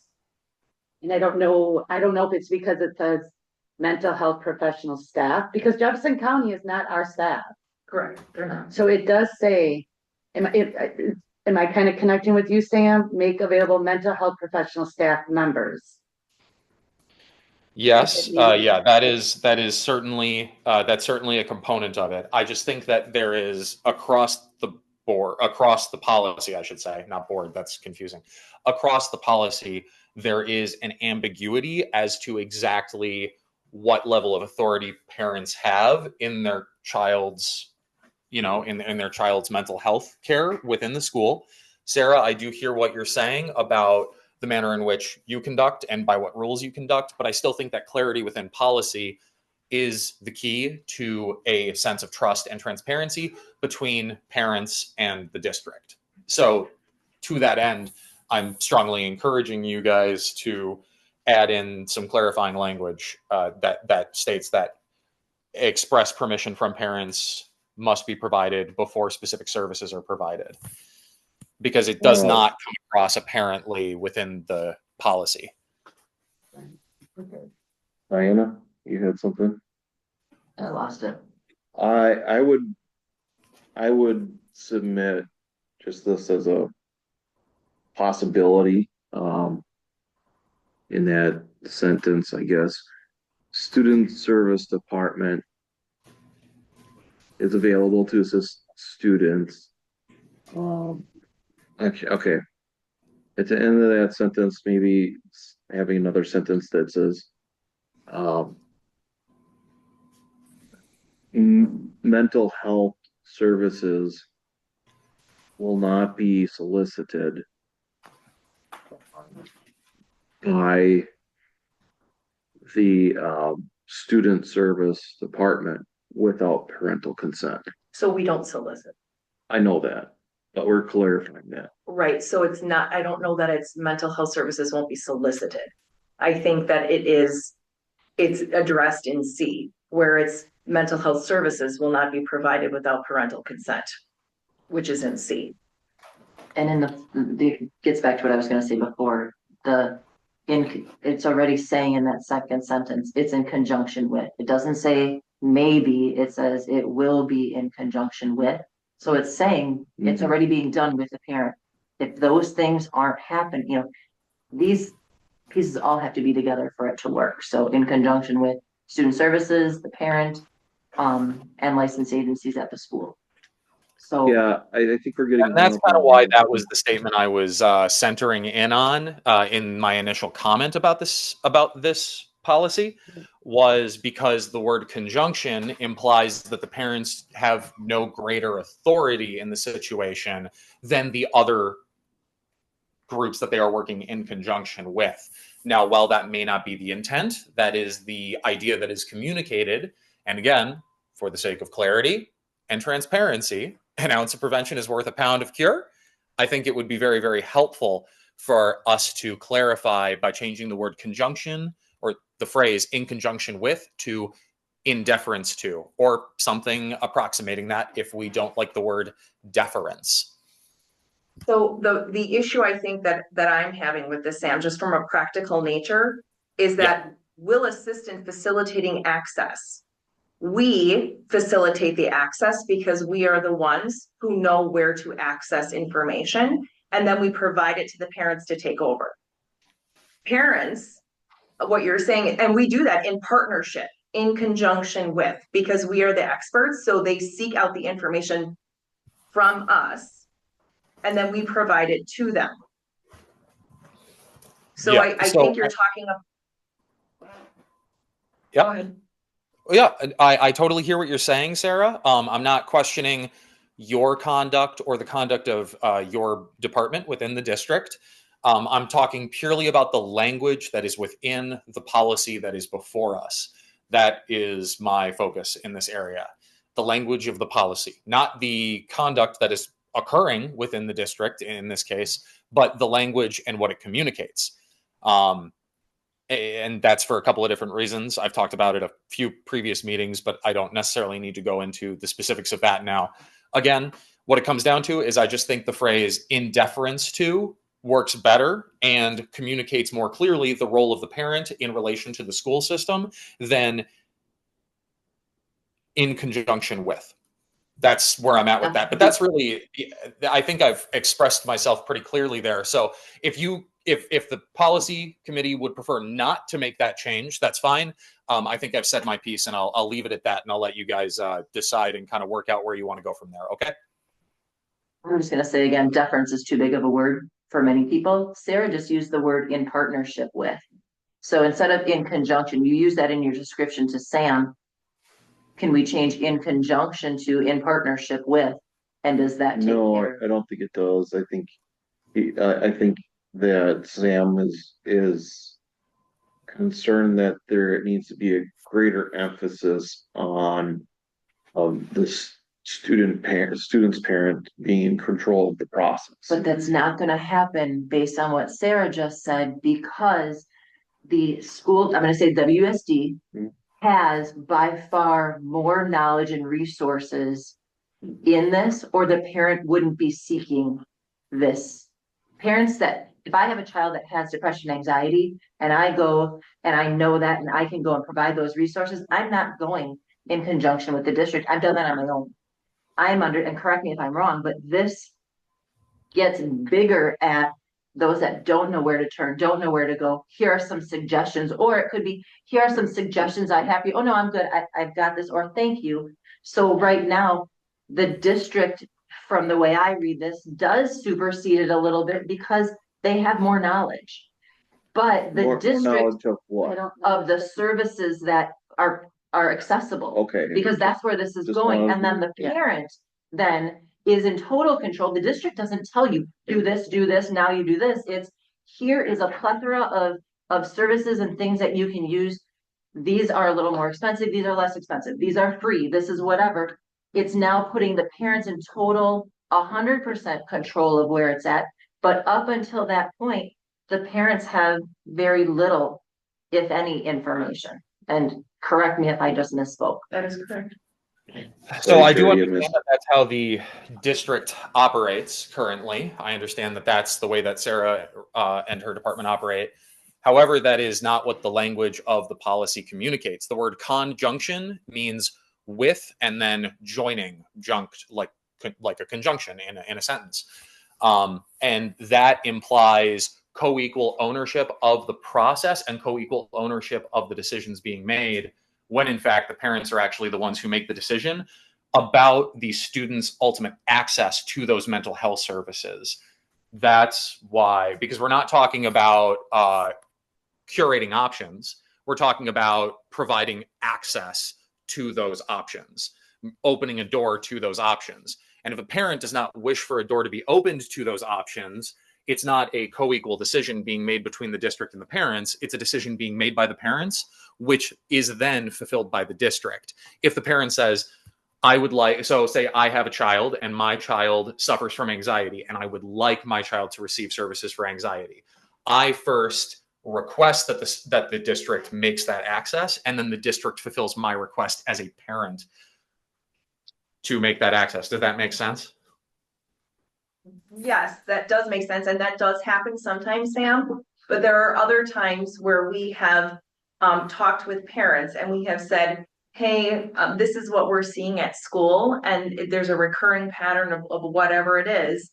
You know, have you been seeing this too? And they have those parent-teacher conferences or, you know, confidential conferences about a student or their behavior or their needs. And then we offer the resources, and whether they take them or not is up to them. For sure. So yeah, that would be a step that comes before the parent requesting that access is given, that access is provided or facilitated by the district.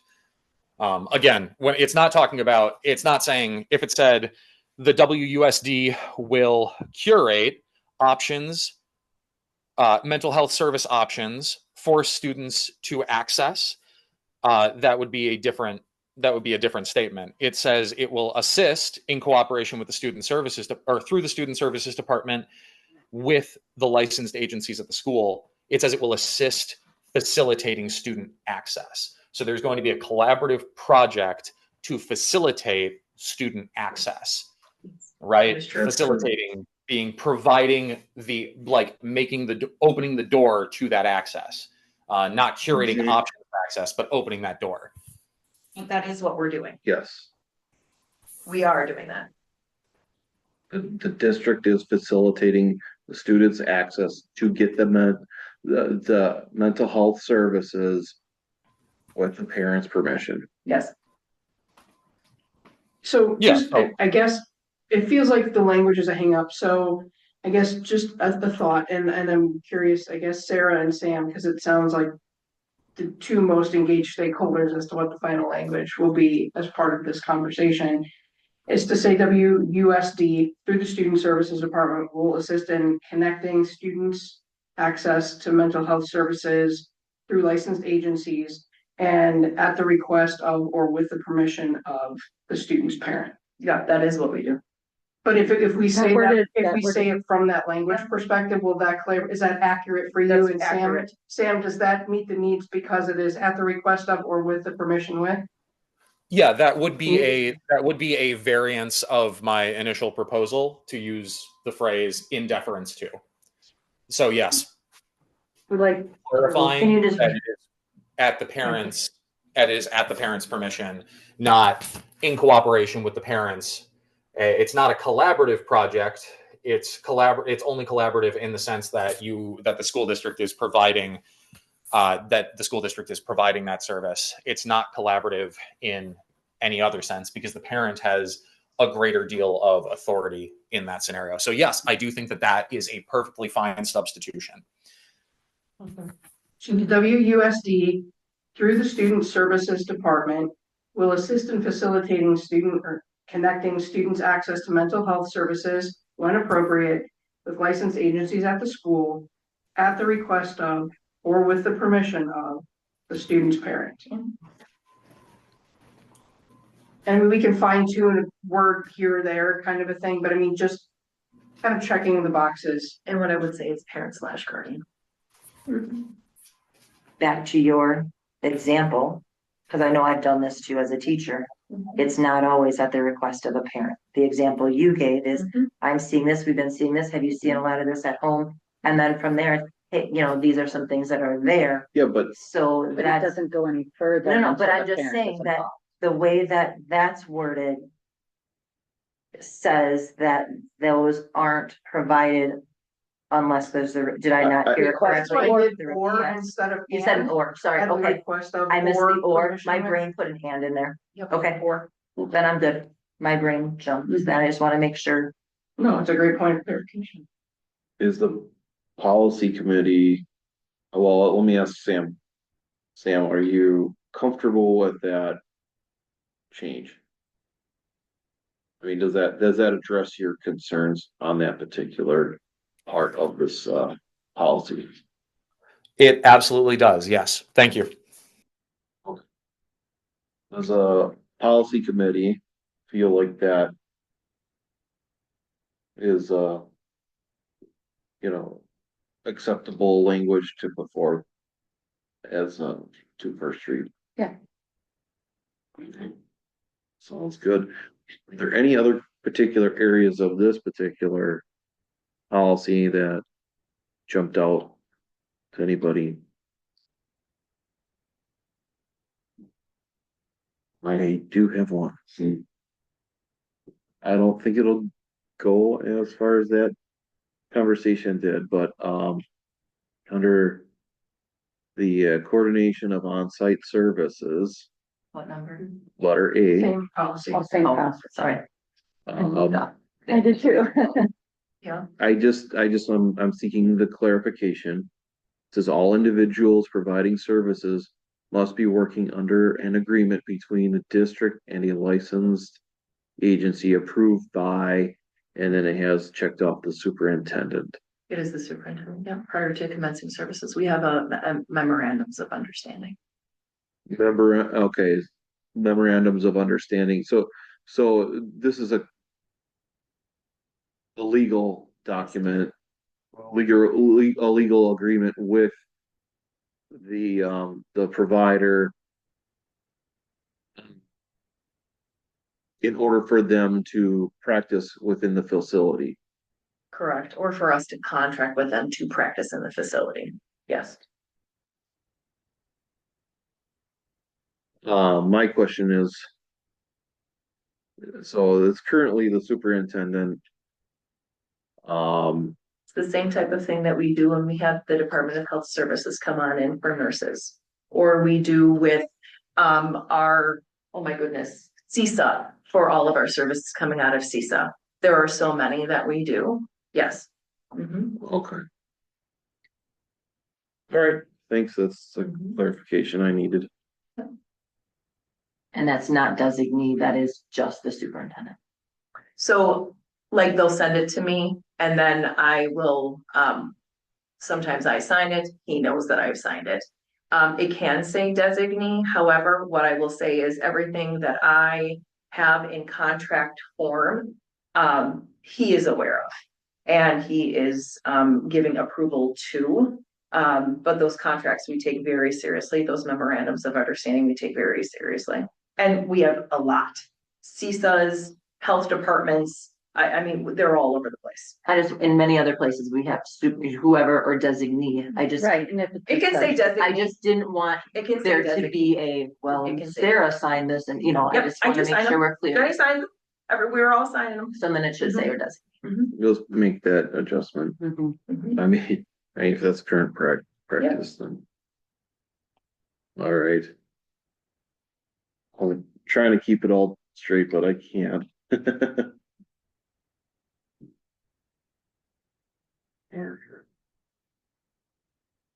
That's very.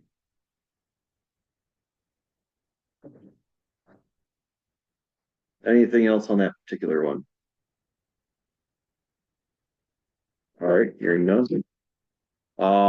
Anything else in the 8,000 series? Oh. How about asbestos? I was gonna say nothing about asbestos. Nothing I was about joking. asbestos. You sure? It's so random to put in there. Why, did we cover everything else? I mean, Well, I think that one's just kind of like a rando. It's just like, hello, okay, now we're talking. And I was Hold on, Asbestos is bad. just trying to Very keep a bad. straight face. Well, asbestos man. okay. To summarize, like the 8,000 series, as far as the action items I have on that is that we're going to do the rephrase that Charity had suggested in 8395, and then adding the current designee. We also had specifically to policy 8120 a discussion about volunteers frequency being at least annually. Was there anything else on 8120 that I missed on that? I think we just talked about potentially revisiting it, around what's the process of the future, but not necessarily holding it up now. Okay, So then we need to put a note for that in the queue. That comes up because of what it says about volunteers. And we talked about around extracurricular activity kinds of things. Something in the registration process. If we don't do that soon, like in the next month or so, that won't be in the registration process. So that's where getting it into the queue for the subsequent year is, in my opinion, more feasible. okay. All right. All right, there's that. So section D, we were talking about the Neola policy timeline. Charity had specifically asked about this. And we all are kind of curious too, because at this point in time, we've gotten through a huge chunk of the book to the point where I'm thinking that we're pretty much to a point where we're starting to wrap up here. Is that true, or we still got a ways to go yet? So we have some cleaning up to do yet. I want to, I'm waiting on Neola, I'm sorry, board docs. I have requested them to pull the, list of all of our, Neola policies for me. So that I can compare what we've worked, what we've all done. And, what still needs to be worked on, as well as the WUSD policies that we have matched up, and if there's stragglers out there that we, Okay. so we can figure out what we want to bring in. I still have not heard back from Neola, Neola. I'm sorry, from board docs. Board docs. Because that was done before I went on vacation. Okay. So, I had to sign a whole data contract for that and everything to have them pull the data for me. Jeez. Yeah, so, I'm still waiting on that. So as soon as I can get that, I can start doing my comparisons and cleaning up. So, I mean, like for instance, tonight we had Neola policy group 3 on 2000, 3 on 5000. We have group 1 on the 8000s. Do we have more 8000s? Yes, we do. We have 8000s that are matched up. So what we have tonight in the 8000s had no matches. Okay. So now Jared and I will have to work on the things that have been matched up to district policy. And a lot of the 8000s and 7000s crossed WUSD groups. Okay. So they might line up with there's some in the 8000s that might have lined up with the students, our WUSD student policies and things like that. So it got a little bit confusing. Okay. So as far as our timeline is concerned, we're looking at, I mean, this is cleanup of district and Neola policies that do not align. So we're at that point. We're close. There's still a bit of work to do, but I think we're getting close. So, Okay. well, we will not, our goal is to pass the policy book at the June meeting. June, I knew it was June. So anything that It we seems so do- long away, and then here we are. I know. So anything we do, if we do indeed get that done by the June meeting, we have to have things past second read. Even, I think we could even pass them, I'm not sure if we can pass them in the June meeting, like a second read. And then I'm wondering if we pass all of those second reads in June, in the consent agenda, and then we have a resolution later to pass the entire book. Okay. So Oh, that's the hope. that'd be okay. Essentially, we have to have everything done by our May policy meeting in order to get first read in May and second read in June for immediate passing into the book. Mhm. Okay, I just want to make sure that I understand Yeah. the timeline correctly. Yeah. And we don't know if that's going. Right, but we're certainly Sorry, trying. Yeah. We're certainly trying. Oh, All great, Ryan. Well, right, no, I appreciate the timeline. It's been pretty aggressive. I appreciate it for everybody's patience. This was a lot to get through this time around too. That's 46 policies. yeah. And if we're looks like we're on a good pace. So, all right. Any other future planning discussion, policy discussion, sorry. Are there any that were put off to the side too? There are. Yeah. There's quite a few. Yeah. Because those are gonna have to be talked. Get in there We too, right? probably want to consider some of those for the next meeting because we have those on, and maybe that next meeting if we have to just focus on that, but or we just have to just fight through it and get it done. Just for the sake of our timeline. Did you ever do subcommittee with our Weren't you gonna do subcommittee for that? No, we kind of parking a lot of that too, in the sense that we need to get this work done. Mhm. You know? Do we wanna look at a date for May, cause I know planning meets on the 7th. I'm assuming there's going to be a policy meeting in May, just while folks are together. Well, that's the tough part, cause like. I mean, the committee will be changing. And, We'll reorganize committees at the April board meeting. Got it, okay, thank you. but, so, I mean, who knows if I'll be the chair any longer? But, so I don't know, do we make those commitments Can I or? make a suggestion?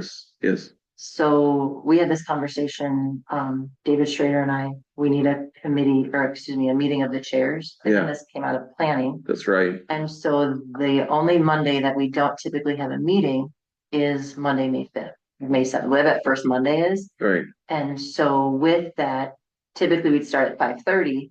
I'm wondering if we can start that at 5, and if you're gonna do another meeting, piggyback it to that date. Because there will already, yes. that's already stated in there. okay. And that's gonna come up at the board meeting. Do we- What is the date there, and that invitation then will come up, but because we don't have new board members, it's silly to send the invitation now. And then again to new board members, but it'll be stated and it's in the minutes Right, of that, so that information will come out. And I think I mentioned it at planning, I mentioned it at this one, I meant, there's a third one, so I've touched almost. Services? Yeah, I think I've touched almost every. but I guess. Regardless of what happens with the policy committee makeup in the future, I would definitely encourage that. There's minimal disruption, so that the next meeting, you guys can keep moving with the work that needs to get done. Cause otherwise, that time. Right, we're still gonna have to have a policy committee Yeah. meeting in May. Yeah. I mean, I don't think it was good to Exactly, do it after that. I mean, we can set that time and then whoever is part of it would know it, and then that's also gonna get announced. It'll get announced probably on Monday, but then again, it'll be on our list of upcoming dates in the superintendent report in April. Yep. So, I mean, And new member onboarding. and you remember, Yeah, then they'll already know Yeah. about it. I'm It was a pretty, normal thing. yeah, They won't even know. So yeah. then I'm thinking that we push the meeting of the chairs to 5, because if we start that at 5:30, then at 6:30, does that get too late to start? it's Because like, not Well, here, I but- think we have a lot to cover, and I think it Right. might push it pretty late. So that's why I'm I'm open to doing like a 4:30 meeting of the chairs if, it just gets hard with people that have a work schedule that they work until well, right. 5-ish, so Well, Mike was available yesterday at 4, so say maybe it's possible. let's put it for 5, and then if I forget, if you can bring that question up Sure. at the board meeting. Sure, Then people could state at that point, does anybody have objection to starting it at 4:30 on that date? okay, For this? That would be a great place to get instead of speculating. But if we right now plan on that at 5 and then keep And it to an policy hour at 6. and policy at 6. May 7th. Okay, May 7th. yes. Wednesday. Is it? Oh, Yeah. Sorry, it's So May the I'm 5th, sorry. the 5th May is that 7th. Monday. I'm The sorry. 5th is a Okay. Monday. I couldn't remember the 5th or the 7th, and the 7th is planning, and yeah. that's why I have it in my Oh, brain. yeah, okay. Yeah, okay. I don't have to have it in my brain.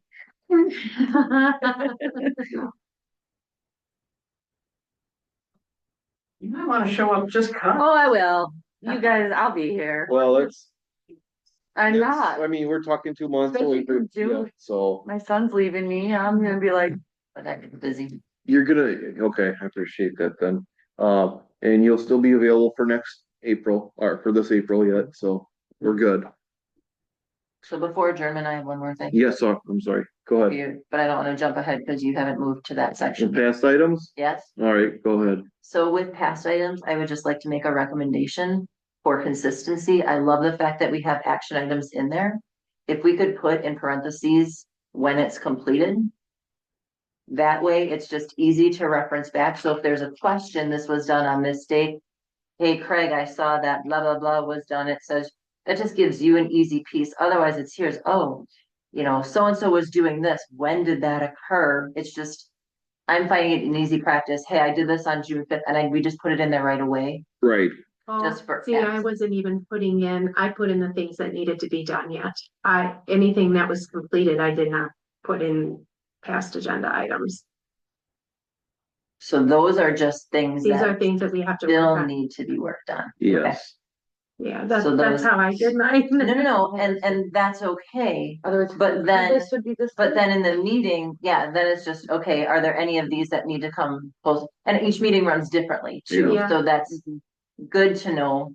Because like I said, everyone does it differently. In mine, it's, these are when it's done, and then they fall off and they don't come back the next month, they just recircle. But this is different because you have Yeah. things that are more long running, Mhm. Yeah, unfortunately. I mean, when you're so- talking about all those policies. Right. yeah.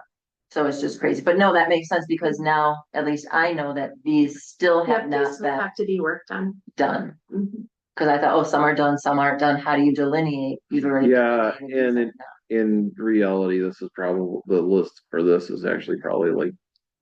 Even longer. Yeah, 3 or 4 But this times is as long, just from like, just recently. yeah. So, But no, that's helpful, because Yeah. then yours is just, these are all things that still need to be complete, just so there's a point to it. So thanks for clarifying. Mhm. thank you though. Any other questions, concerns? All right, it's now 8:00. 7:59. 7:59, we call this meeting adjourned.